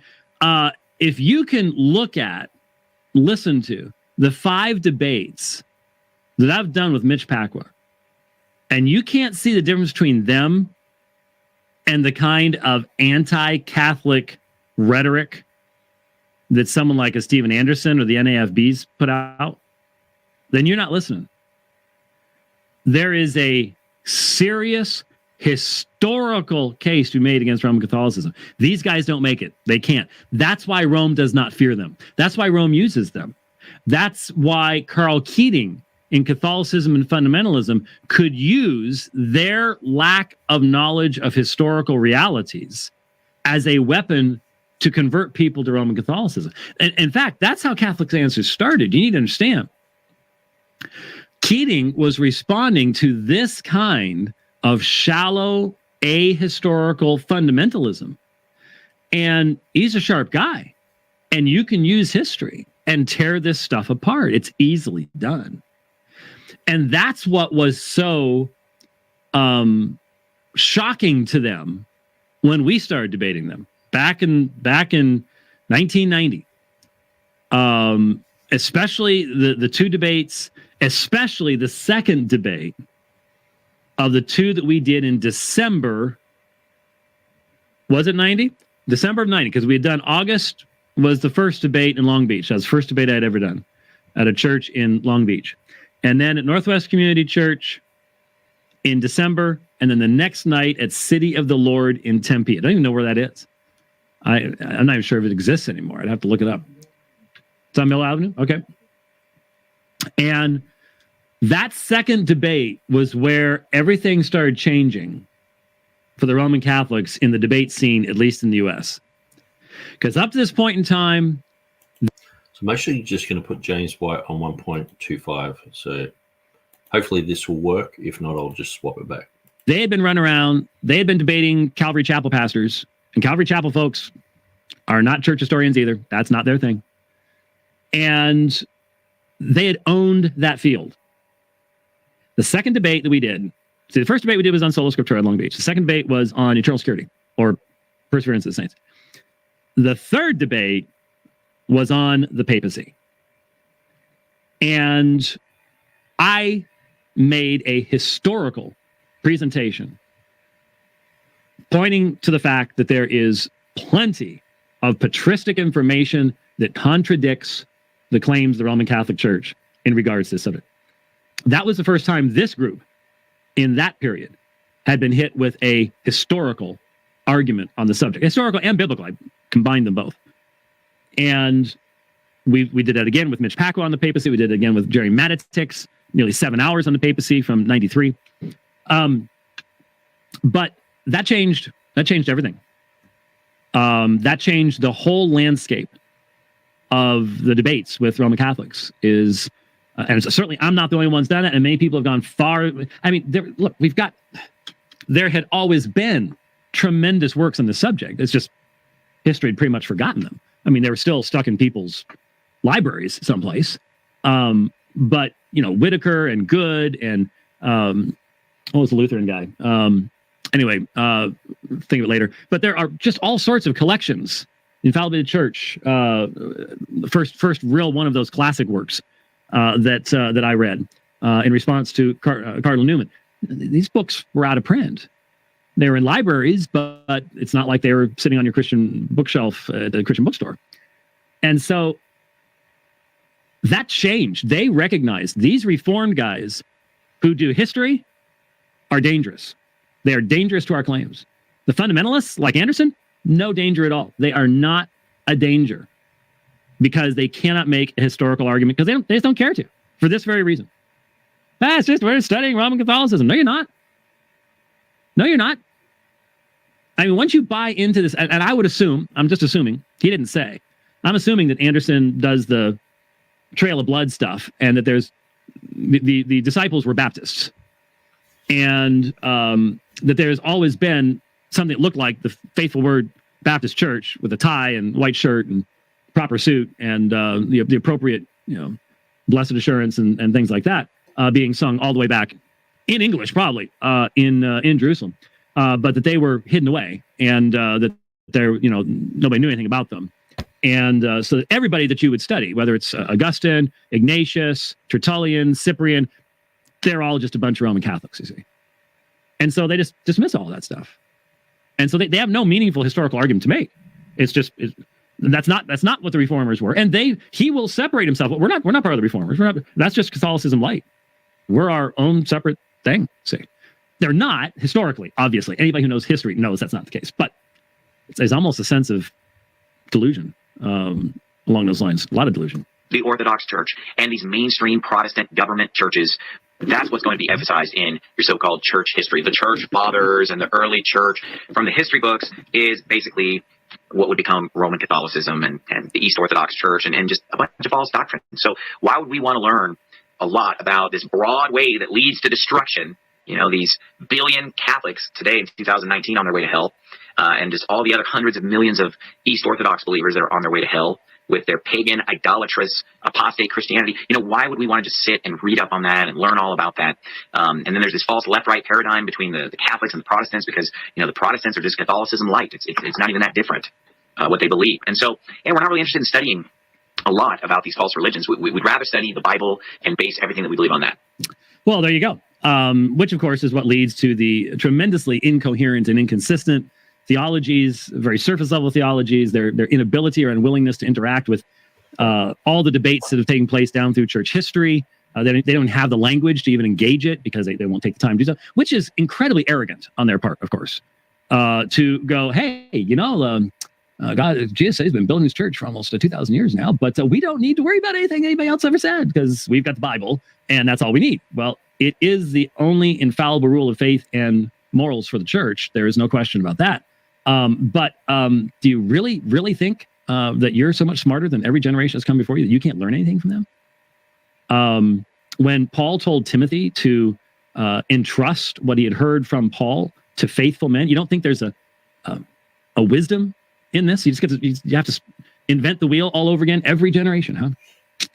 Yeah, well, that definitely is what results in such a royal mess. So he's talking about the Greek Septuagint. Now, what is this? Well, in the days of Jerome and Augustine, late 4th century AD, there was a Greek translation of the Old Testament known as the Septuagint, okay? And Augustine believed that this Greek translation of the Old Testament that was available to him in the 4th century, called the Septuagint, that is the Word of God. It's inspired translation. That's the Old Testament that we ought to be using, and we don't need the Hebrew at all. We need to just forget about the Hebrew Bible and just make this Septuagint our final authority. Okay. Now, Augustine, of course, never said anything like that, but Augustine could not read Hebrew. And the Bible of the early church, there is no question about this. The Bible of the early church was the Greek Septuagint. There is again, Anderson has already said, well, we don't say that kind of stuff. Well, he says he claims to. Well, I'm sorry. He even says he's reading the Greek Septuagint. And again, I'm highly skeptical. But be it as it may. So when James White says, I'm highly skeptical, he just has in his mind that people who adopt a King James position, they can't know the original languages. And so it's really bizarre. I guess it's like when you're talking to an atheist and you say, I'm a young earth creationist, that they're like, well, you can't know science. You just don't know science. You can never know true science, sort of thing. Your religion is always going to taint that type of science. And so it's just this presupposition that he has in his mind that King James people are just, we're stuck in a tradition, and that we could never really learn the original languages. And so if he is, then he has no excuse for the ignorance that he's demonstrating here. You look at not only apostolic citational usage in the New Testament. The early church, like when you look at people who knew in the Reformation period about the Septuagint, who could read Greek fluently, not like people like James White and fumble around and talk about agape and phileo and stuff like that. William Whitaker, he wrote concerning the Septuagint. He said, learned men question whether the Greek version of the scriptures now extant be or be not the version of the 70 elders. The sounder opinion seems to be that of those who determine that the true Septuagint is wholly lost, and that the Greek text as we have it is a mixed and miserably corrupted document. Aristeas says that the Septuagint version was exactly conformable to the Hebrew originals, so that when read and diligently examined by skillful judges, it was highly approved by the general suffrage of them all. But this avows differs amazingly from the Hebrew, as well as in other places and books, as especially in the Psalms of David. So that was in 1588. So that's William Whitaker, Disputations on Holy Scripture. And so this was the view of people in the Reformation, that they viewed the Septuagint as they had it in their hands in that time as being corrupted. But in the early church, the Septuagint was accurate and conformable to the Hebrew. So, but it's been wholly lost. Okay. So when people are saying, well, the early church writers used Greek Old Testament editions and things like that, that's fine. I would say that the Septuagint, my position is that the Septuagint is not a BC document. It is most probably an AD document. Now, I'm not saying that there wasn't anything done before Christ. If they found a manuscript that was a Greek copy of something before Christ, it's like, okay, well, that's fine. But the whole concept of Jesus using a Greek Bible to preach to Aramaic-speaking people is ridiculous. The whole concept of the apostles using this edition is ridiculous when they could easily use the Hebrew. But it's more likely that, and see, what these guys do is they look at the Bible, say through Hebrews, and they go, well, this doesn't match up exactly with the Hebrew language, like if there's quotations of the Old Testament. But many times Paul, he is expounding on things. He is alluding to things. Many times he's not quoting verbatim. He's just saying, well, like it says, and he's actually quoting it like it would apply to us today instead of how it applied to them in the Old Testament. And we can see the patterns of the writings of the New Testament in Greek being copied and then pasted into the Greek Old Testament. And so we see that, we say issues like Romans chapter 3. There's a whole list of things where it talks about Romans chapter 3, verse 10, for there's, I think there's none righteous, no, not one. And then it goes through, for all have sinned and fall short of the glory of God in verse 23. Now, that whole list of issues about their mouth is an open sepulcher and all this sort of stuff. This comes from all over Scripture, but it's summarized in Romans 3. But that whole section is copied into a psalm, the whole section. So you can see they were copying from the new and putting it into the old. So this is why it looks like it conforms. Because if you're reading in the New Testament and you go, oh, let's go to the old and see what it says, and it's got exactly the same Greek there in the Septuagint, it's like, oh, they used it. No, they were copying and pasting it, because many times they're copying and pasting too much. And they're also copying and pasting things into the wrong spot. And so that's how we can see it. And John Owen was very clear on this. And so they knew these issues, that there were these type of problems happening. But what critical text people say is, no, they were using this Greek translation. And then not only that, but what we have today in our hands, which people even in the Reformation were going is completely corrupted. What we have today in our hands, our extant copy of it, is trustworthy, and we can correct the Hebrew with it. And so it's strange, it's weird, it's bizarre. But anyway, I've spoken a lot about the Septuagint. I think that the early church would have used it. I think even the apostles would have encouraged for people to do translations of the Old Testament Hebrew into Latin, into Greek, into every language, just like what happened with the New Testament. And so as we could see, the book to the Romans was in Greek, but they would have naturally translated that into Latin very quickly. So say in the year 60, there would have been Latin documents circulating around Rome with that would have been a translation of the Greek. And so, but we see with the Old Testament, the Greek-speaking Christians would have gone, hey, guys, I really want to know about what it says in Isaiah 53 and Psalm 22. And so they would have been going through and doing this. And then eventually it would have become a whole Old Testament. But we see, some of these churches, usually it's to do with nationalism.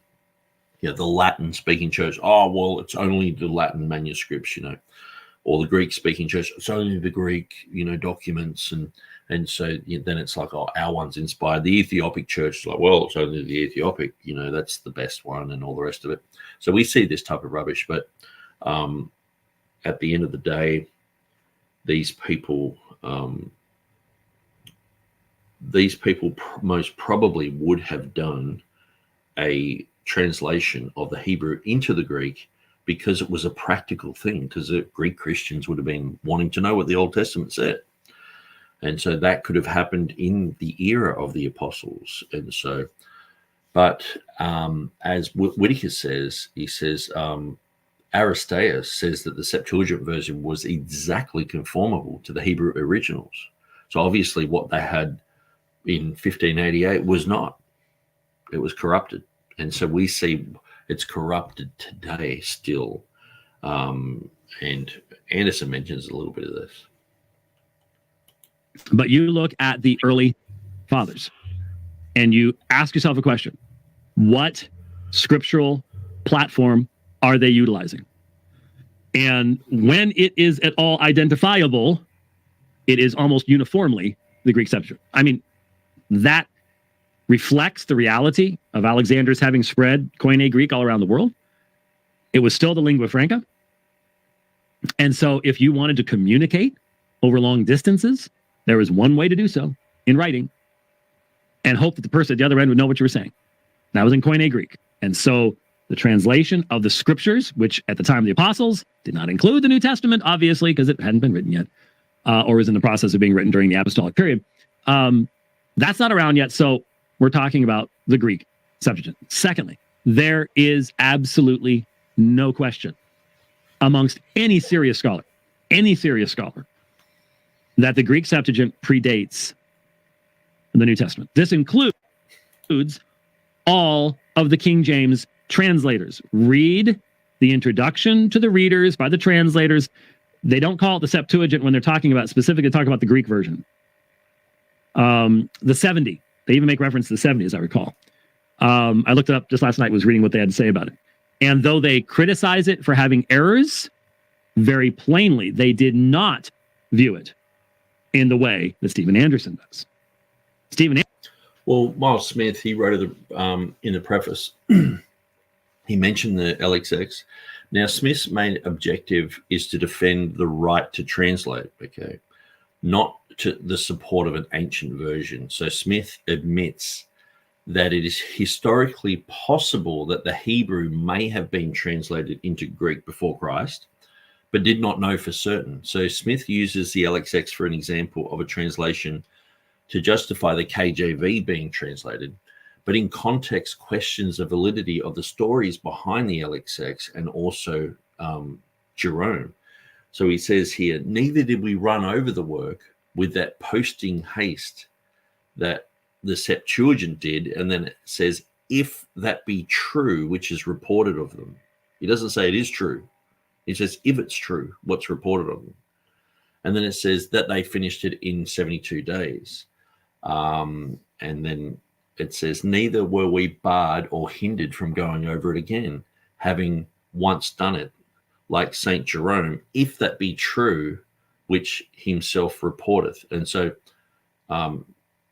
they're questioning some of these things in history. If it's true that they had to rush, they had to do it in 72 days, or we didn't have that problem, we did it in 7 years. And so obviously there's things about the Septuagint story that they're questioning.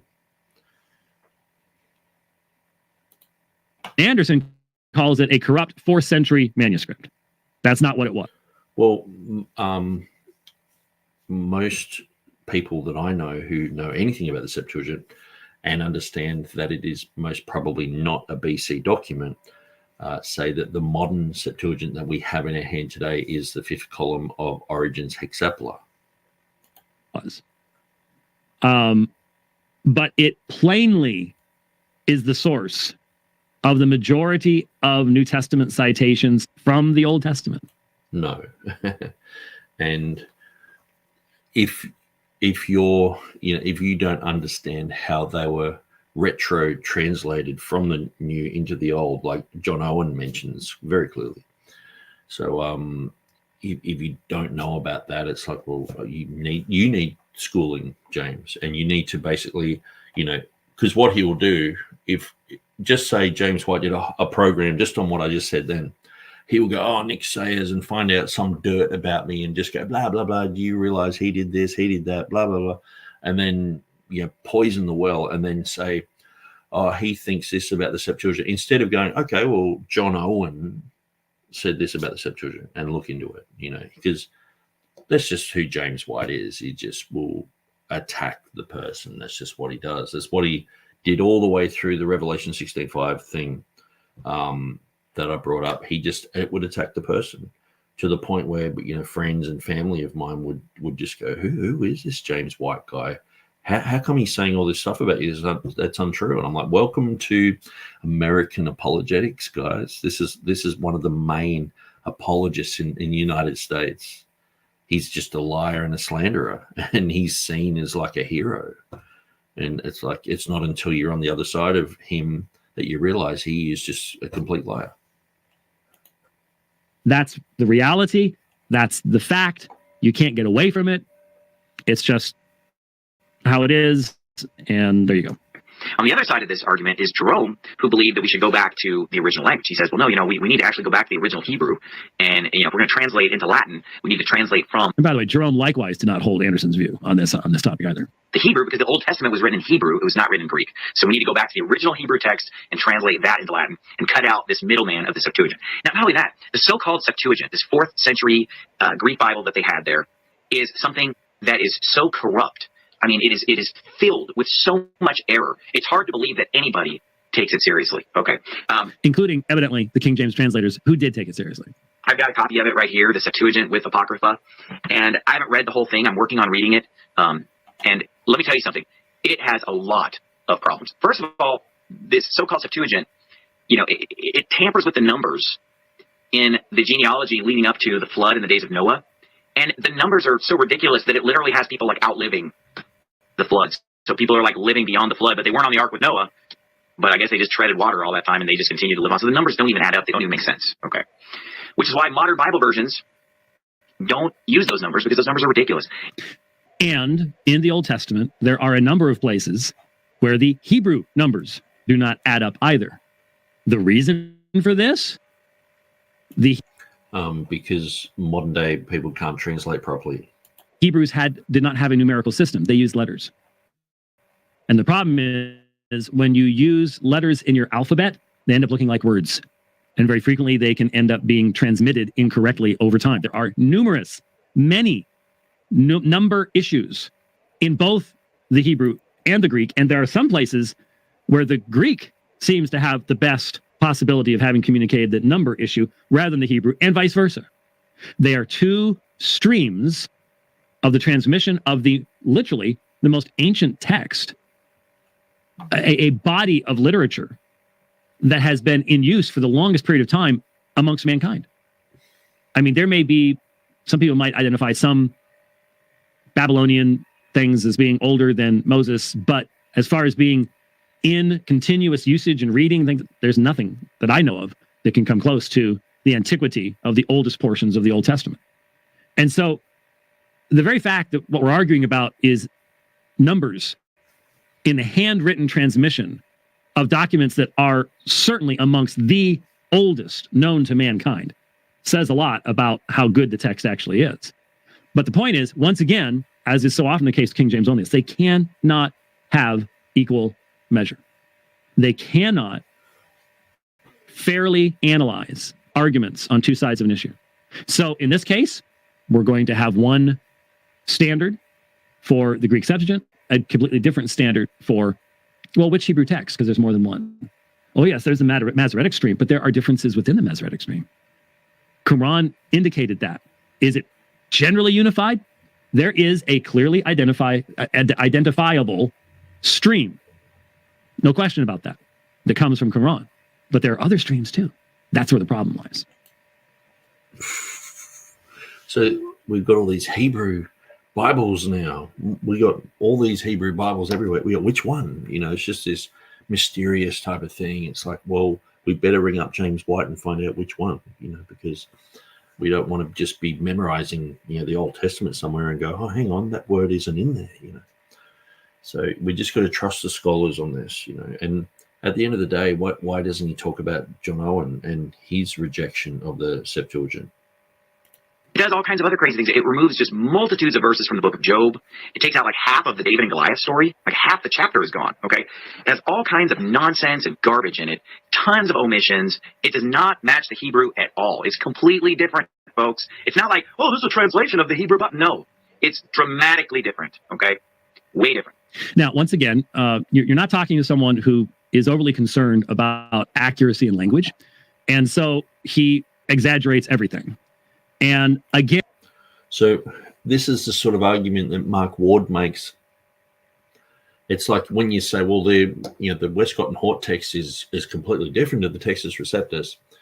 I mean, if I say, well, the New World translation of the Jehovah's Witnesses is completely different to the King James, most people would understand what I'm saying. But when you say it around these people and they're trying to, twist your words and everything, they're like, no, there's a lot of similarities, and it's like, no, the conclusion that you came to in that whole paragraph, it says that Jesus isn't God, not that Jesus is God, that there's a huge difference. And so, but they want to just say, oh no, there's only a word changed here. It's like, yeah, but which word and what does it change and what does that mean? And you got to look at everything. But again, the early church proved the mission and the nature of the person of Jesus Christ from the text that he says is completely different than Hebrew. The issue is there is a lot of similarities. If you look at, say, if you get the King James and the NIV, there are words that are the same and there are concepts that are the same. But that's not what everyone's looking at. We're looking at the differences. And so when we're saying about something's completely different, like I said earlier, if you had for God so loved the world that he gave Satan, that whoever believes in him will not perish but have everlasting life, that's a corruption. And so you would say, oh, it causes it to be a completely different Bible. I mean, everyone would see that that's a corruption. We're pointing out hundreds and hundreds and hundreds of places where there's corruptions in these modern Bibles. And so for us to say it's completely different, we're not saying percentage-wise, like 58% of the Bible is changed or whatever. We're saying no. If you go through it and you try and find the same doctrines that are in the King James in the same place with the same words, you won't find them. You'll find differences. You'll find contradictions. You'll find holes. You'll find mistakes. You'll find all sorts of problems. And so that's why, someone would say it's completely different. But then these guys are like, it's not completely different. It's like saying, well, the Russian army and the American military are completely different, because you would understand where I'm going and what I'm trying to say with that. But if I went, no, they're both like humans and they're both like wearing clothing and they're very similar. There's more similarities, it's like, come on, dude, you know what we're talking about. But these guys just try and catch you in your words. And I guess just, what can you say? They're just dishonest. And Mark Ward, if you've got a house that's burnt down, he's a reporter who turns up and goes, hang on, let's look at all the houses that haven't burnt down. It's like, why don't we look at what's burnt down? Why don't we look at the problem instead of the similarities? You know what I mean? That's not what anyone's discussing here. Well, it's not. Now, the Septuagint that we have today, and again, there are variations in the transmission of the Septuagint as well, but the Septuagint we have today, very clearly, the Pentateuch was very well translated, is an excellent translation of the Hebrew, and is plainly there. He himself will admit a small number of Greek fragments have even been found in Qumran. That means it was completed before the days of Jesus. Yeah, and so the Museum of the Bible, I think like a year after this, they tested all their Dead Sea Scrolls, which they were all convinced were legitimate, and they were all proven to be forgeries. It's just, they just have dates for things. It's like the theory of evolution. Oh, this is 38,000 years old, and this is 2 million years old, and they just pull all these dates out of the air to prove their fact.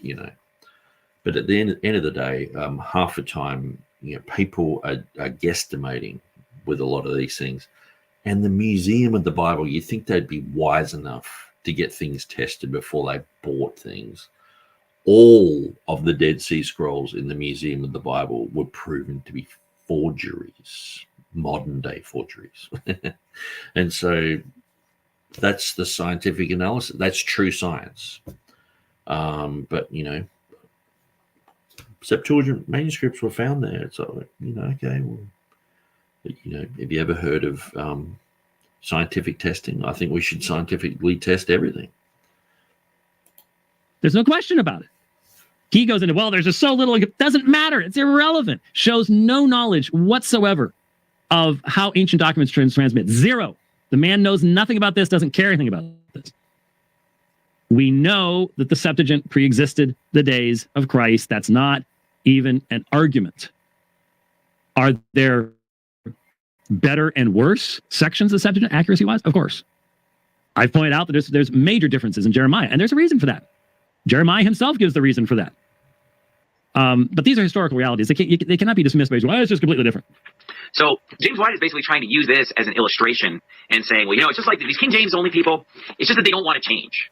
They're just emotionally connected to the King James, and it's sentimental, and they just have this attitude of just don't change, just stay with it. And so in other words, people adopt a traditional text and will not apply equal standards in the analysis of that text. That happened with the Greek Septuagint. That then happened with the Latin Vulgate. That's the whole point. He just doesn't want to admit it. And to compare them to the Septuagint crowd, the Augustan crowd that says, hey, we need to just stay with the Septuagint. It's an inspired translation. If it ain't broke, don't fix it.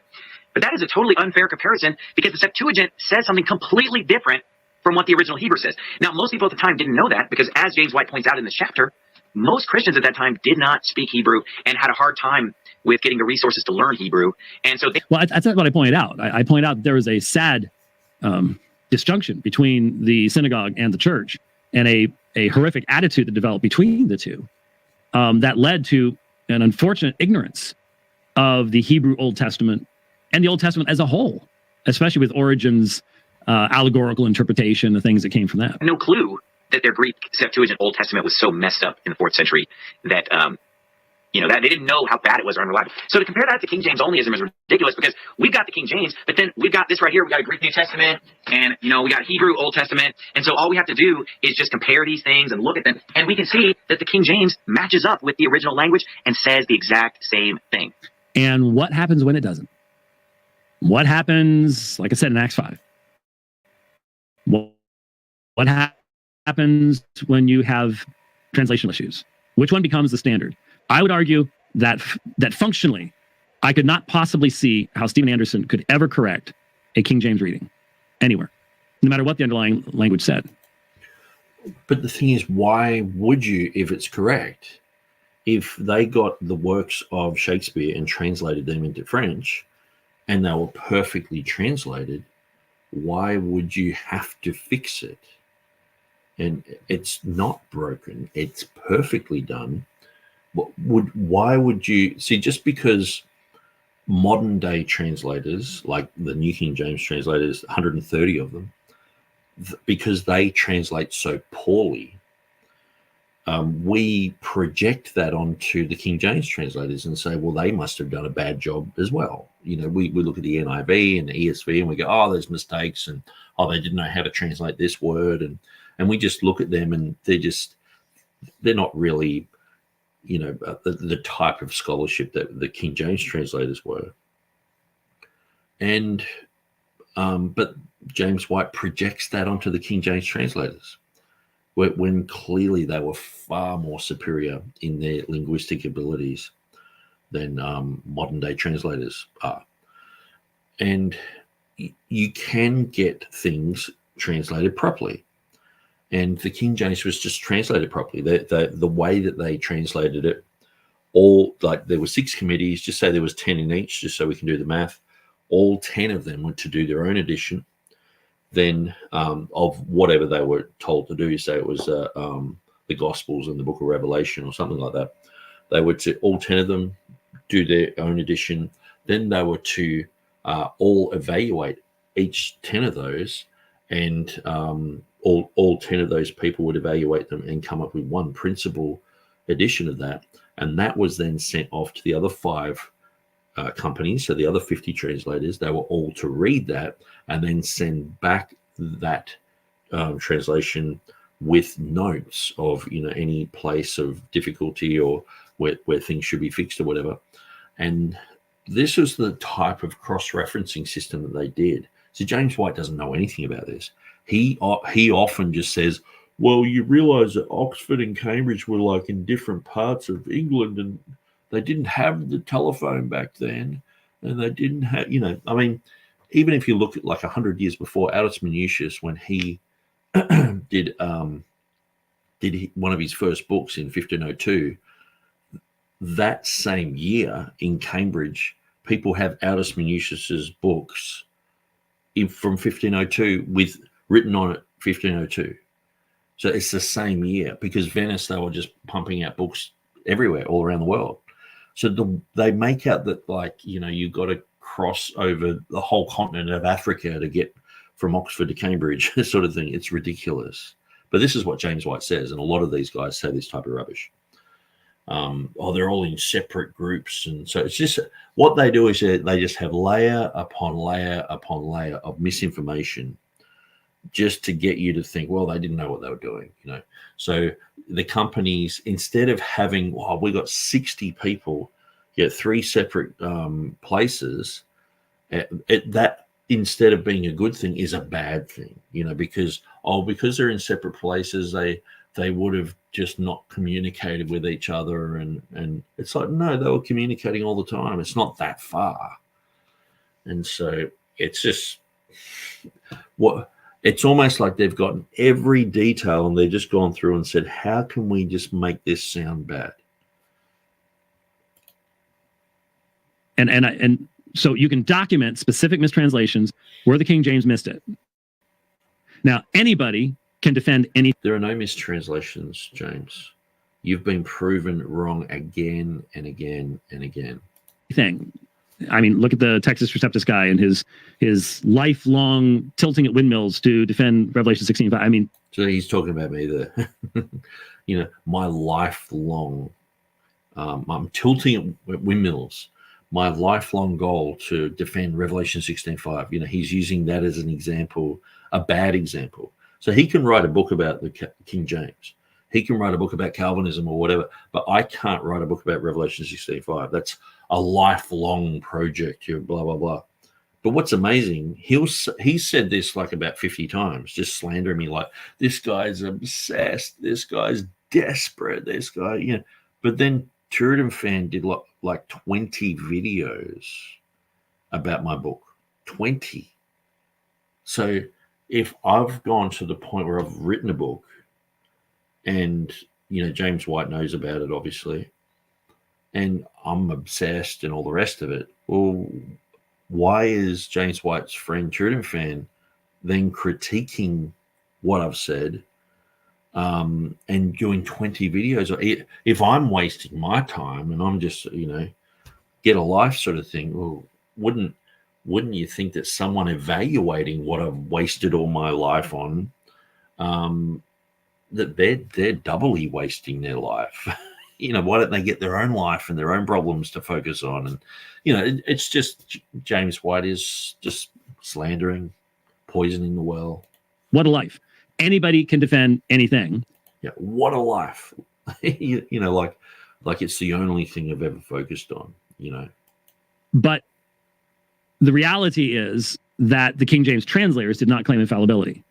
And they said that their edition was exact, which, if you look in the Oxford, the word exact there means perfect. Now, they don't claim it's perfect as in the perfection of the Greek and Hebrew, but they claim it is the most perfect that the word perfect can mean in a translation. They mistranslated some things. They did not understand things. They didn't mistranslate things. You just think that they did because You have silly concepts like, the Granville Sharp rule.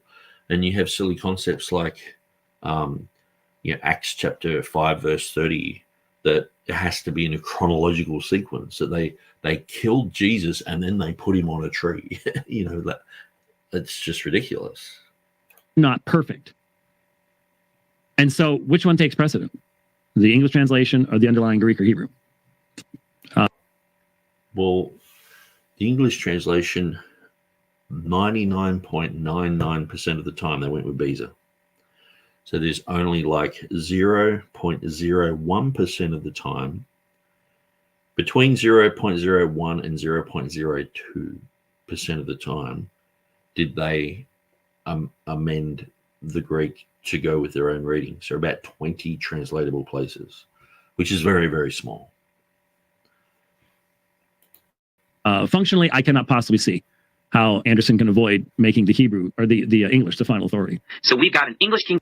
So notice it's not Beezer's the final authority, and just a tiny little, corrections from some of the world leading scholars of the day.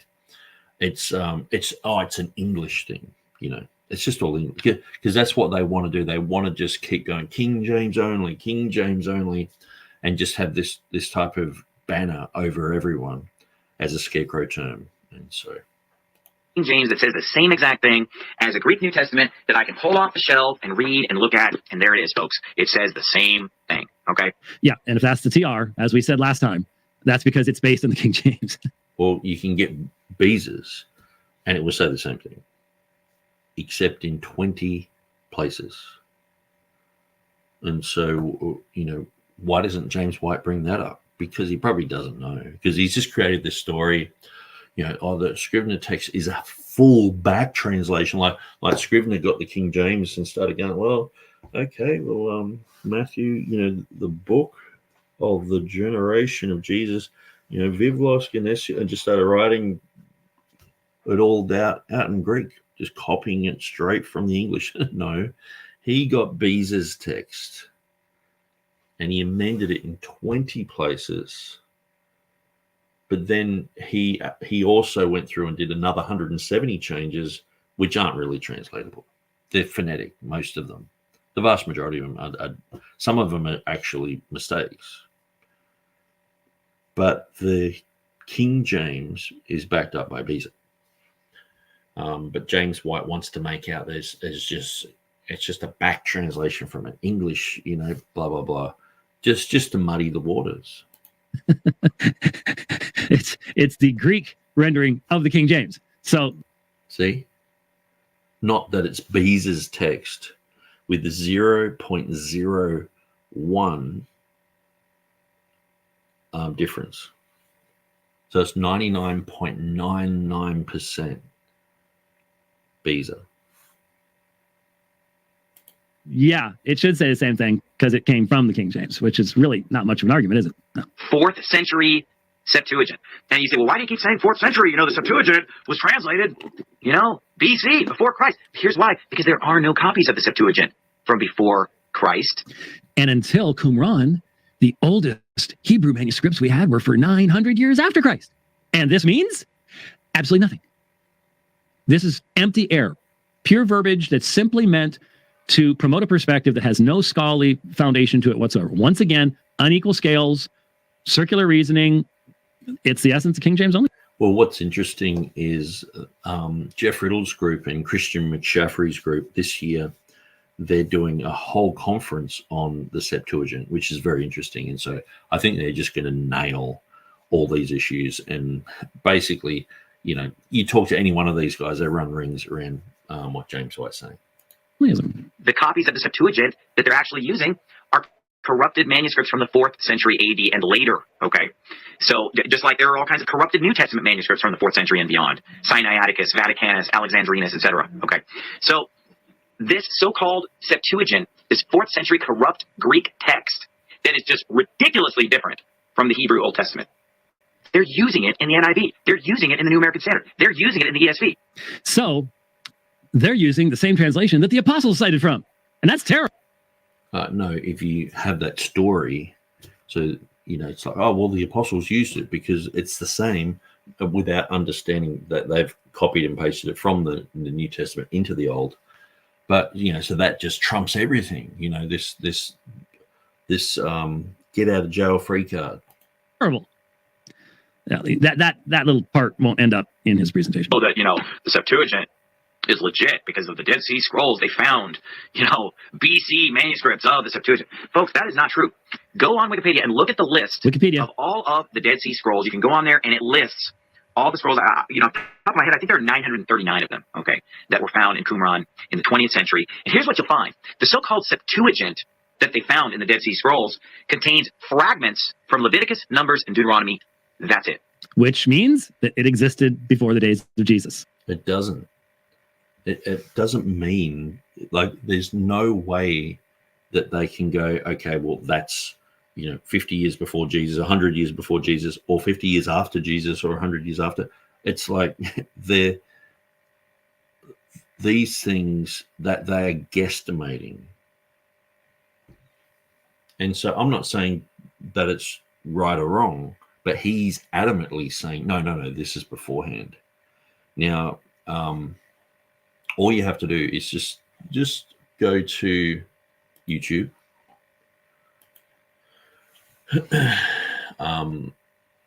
Actually, I'll go to my channel because I watched this just recently.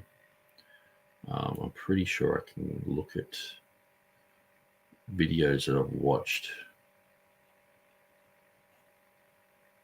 My history, and I'll go down and have a quick look at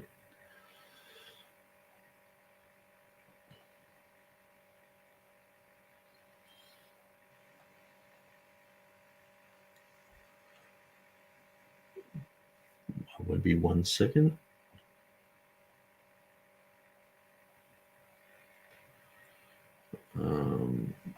Okay, where are we?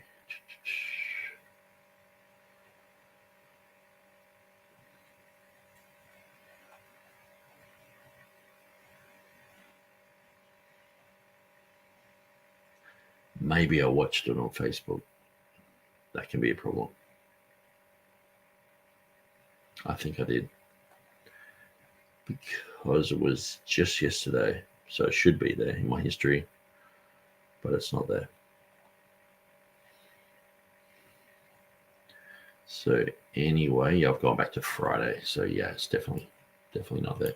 But maybe I should just type it in. And so Museum of the Bible, Dead Sea Scrolls. Actually, I watched it in their website, so that's why.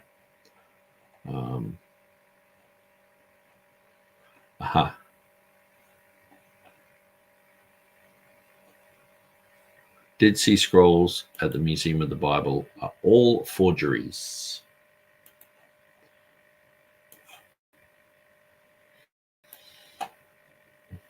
So I won't play this because it could be copyrighted, and so some of these ones are, and I don't want someone just to shut down the whole video but it says here the Dead Sea Scrolls at the Museum of the Bible are all forgeries. Months of testing confirm earlier suspicions that fragments were made in modern times. What happens next? The Museum of the Bible houses 16 purported Dead Sea Scroll fragments, including a piece from the Book of Genesis. A new scientific investigation funded by the Museum of the Bible has confirmed that all 16 fragments are modern forgeries. So that was in 2020. Fakes. And so this isn't actually the video that I watched, but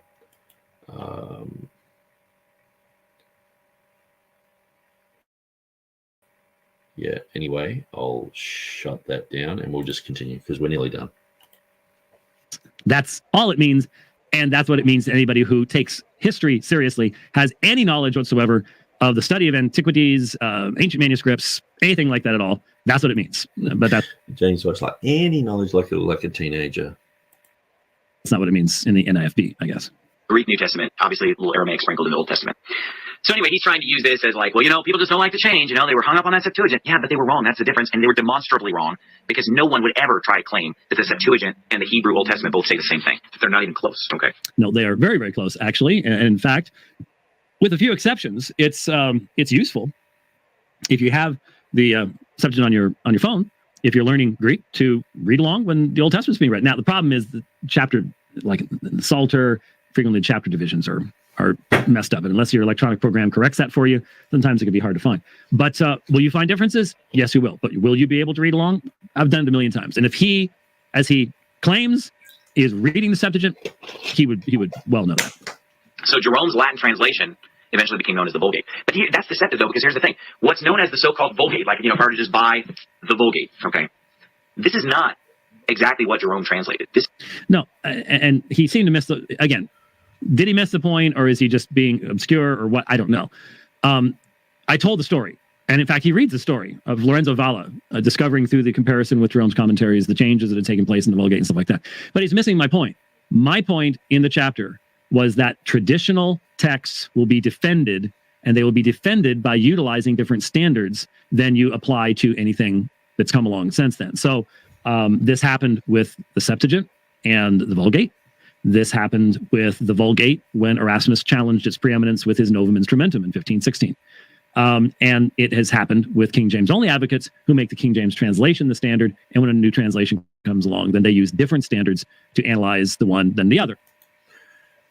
So has anyone ever defended the true word of God, and it's been a good thing? It just seems like he's got these stories that are like, they rioted, and then, people were against Erasmus, and King James guys are just traditional and they're defending. Has anyone ever just gone, no, this is the word of God. Here I stand. I'm not going to be budged. And it's true. Because what would they fall into these categories as well? Or,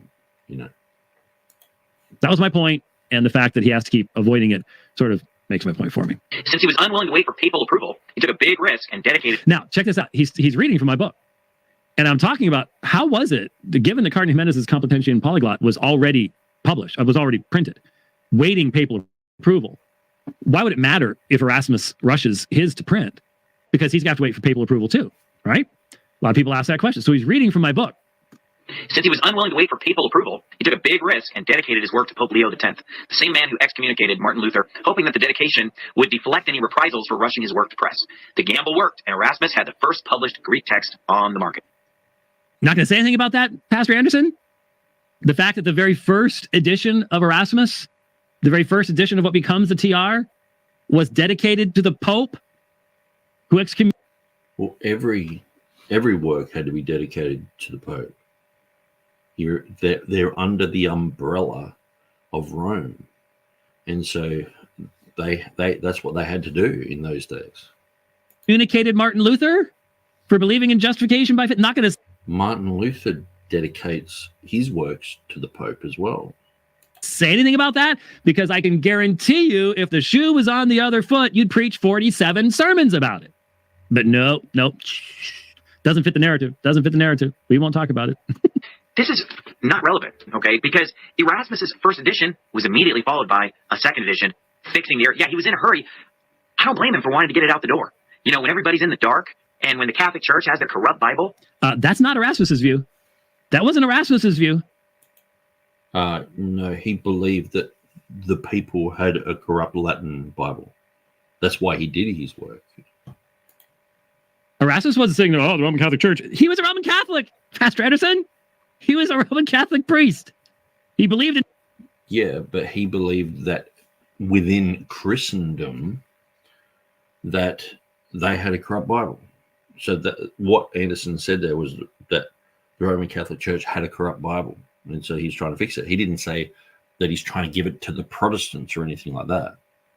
He was just saying the Roman Catholic Church has a corrupt Bible, and he's trying to help. He's trying to purify it. In transubstantiation. You're trying to turn him into a Baptist? He didn't say that at all. So he was not a Baptist, okay? Not there. Doesn't work. Wrong. So what? He got something out the door, and he corrected it and purified it, and they had almost 100 years to purify it by the time the King James came out. So any errors in the first edition of Erasmus are not relevant to the King James Bible because that stuff was all corrected over many, many decades to follow. Sounds like Ruckman's theory. I mean, sounds like Ruckman's theory. I mean, everything gets purified. Any type of literature that's of any importance, like I mentioned Homer earlier, or Aristotle. These have been originally made, and then they've been through a purification process where people are looking at it, examining it, and they're like, oh, there's a typo here. Oh, there's another manuscript that has this other reading. It sounds a little bit more viable because it fixes the grammatical issue there, and so things do get purified. It's like you have to mention this sounds like what Ruckman says. I mean, anyone who looks at I've tried to explain this to people. People are like, oh, you follow the readings of Erasmus. I'm like, well, actually, yeah, Erasmus did his first edition, and obviously, he was amending his text according to evidence that he had found, and looking at internal evidence and things like that. And so he went through his 5 editions, and then we've gone through 4 editions of Stephanus, 5 editions of Beza, and then the King James translators have looked at it all. And obviously it became, there were things that were in earlier TR editions that got ironed out. And so what else would you call it? It's like saying, okay, well, we've had iPhone 1, iPhone 2, and now we're up to iPhone 15, I think it is. And it's like, if I said, no, that they are all like individual texts, that they never ironed out any problems. Oh, sorry, individual phones, and they never copied or learned from the one before. It's just ridiculous. That's exactly what's happened. And so the Textus Receptus, they were looking at editions. They were even looking at translations that came out from their editions and how they were translated.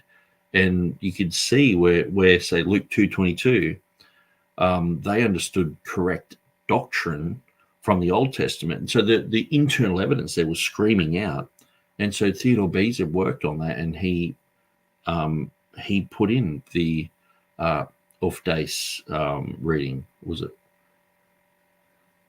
Yes, it was the feminine. And so her purification instead of their purification. And so these type of things were happening, and there was a purification process. So, but James White's just like, oh, that's what Ruckman says. Well, I don't care if Ruckman says 1 + 1 = 2. If it's true, it's true. And I don't care if Ruckman said it. I would. It doesn't mean I agree with Ruckman. It's just that we agree with a common truth. That when it's pointed out to him that no one's carrying around a 1611, they've got a 1769 Blaney revision. But so, well, obviously he's going on to a different direction, not TR editions and all that, but he's going through KJV editions, which this happened too. They had the original King James version, and they looked at it and said, there's a he-she issue. There's a wicked Bible mistake. This has happened, that's happened.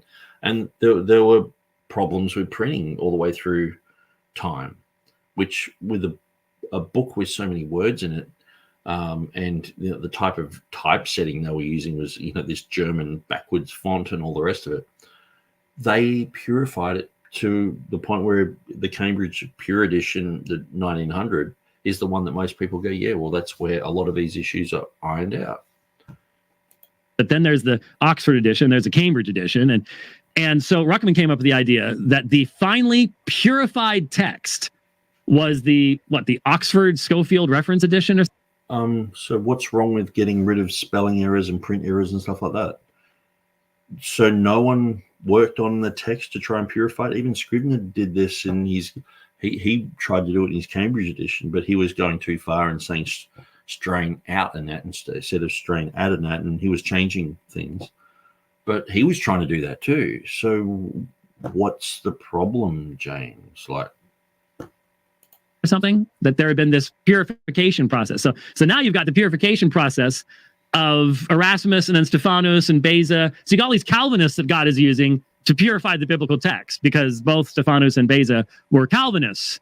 Pastor Anderson, what are you laughing about? You just described textual purgatory. Textual purgatory, purification. It was being purified in purgatory. Yeah, that's what's going on. Yeah, so I mean, it's just a hoot to listen to this. Oh, there's this purification process being done by Calvinists that eventually led to, and the problem. So what the Masoretes, they worked on the text. They weren't even saved. So what would it matter if they were Calvinists, or what would it matter if the King James translators were Anglican? The Masoretes, we follow their text, and they weren't even Christian. They're mostly, some of the later printers were. Problem is, Pastor Anderson, that your TR is not Beza. It takes from all that purified process, quote unquote, purified process. So again, the study of history is an important aspect of knowing the truth. And given that Pastor Anderson admitted, we don't really do that very much, explains these. So there is his response briefly to the second chapter. And so we're gonna press on from there into chapter 3, and then I'm gonna have to listen to 4, 5, and 6, and so on and so forth. But hey, I think aside from the head-poundingly great frustration of the incoherence and inconsistency, the issues do need to be addressed. It's good to talk about what the Greek Septuagint was and stuff like that. I think that's important to do. Okay, well, I'm glad we got through that. And so, well, that is the end of chapter 2 in the book. And so, yeah, we will continue through, and I'll read back over chapter 2, and I'll listen to this video again. It's quite a long one, so I might just chuck it on like 2 times and try and get through it in 2 hours. But we'll go back through this, and if there's something I've missed in the summary of Jerome and Augustine or Erasmus, I don't think there's anything that you guys don't know. I mean, it's pretty basic stuff. But then we're going to go into chapter 3. And so chapter 3 is start at the beginning. And so we're going to be looking at that. And so basically what James White does, he starts talking about some basic things, just some basics of bibliology, which we're probably just going to agree with a lot of that stuff. And it's something that you just find on Wikipedia sort of thing. But anyway, guys, God bless you. I'm going to shut this down. Thanks for joining us. Thanks for everyone who commented. So Docky, James White found an excuse to throw the R word around again. Calvin says, I'm listening to Psalms. Scoresby after this. My spirit is heavy right now from listening to all this James White gobbledygook. Yeah, and so imagine believing this gobbledygook. That would be a headache. But thank God for discernment. Thank God for the power of the Holy Spirit in our lives. And look, I would encourage people, if you really want to be encouraged, New Testament stuff is so good. I find I used to go through a lot of Old Testament stuff, and but I find going through New Testament material really does edify me a lot more than the Old Testament, because it's an older covenant, and a covenant now that is redundant and not in use, where the new covenant is in use and applies to us directly. We don't have to spiritualize things. But anyway, I just thought I'd throw that in. That's my own personal opinion, but it's good that you go into the Word of God. Either way. Anyway, guys, I'm going to play the little outro, and then I'm going to split. Thanks for joining us, and God bless you.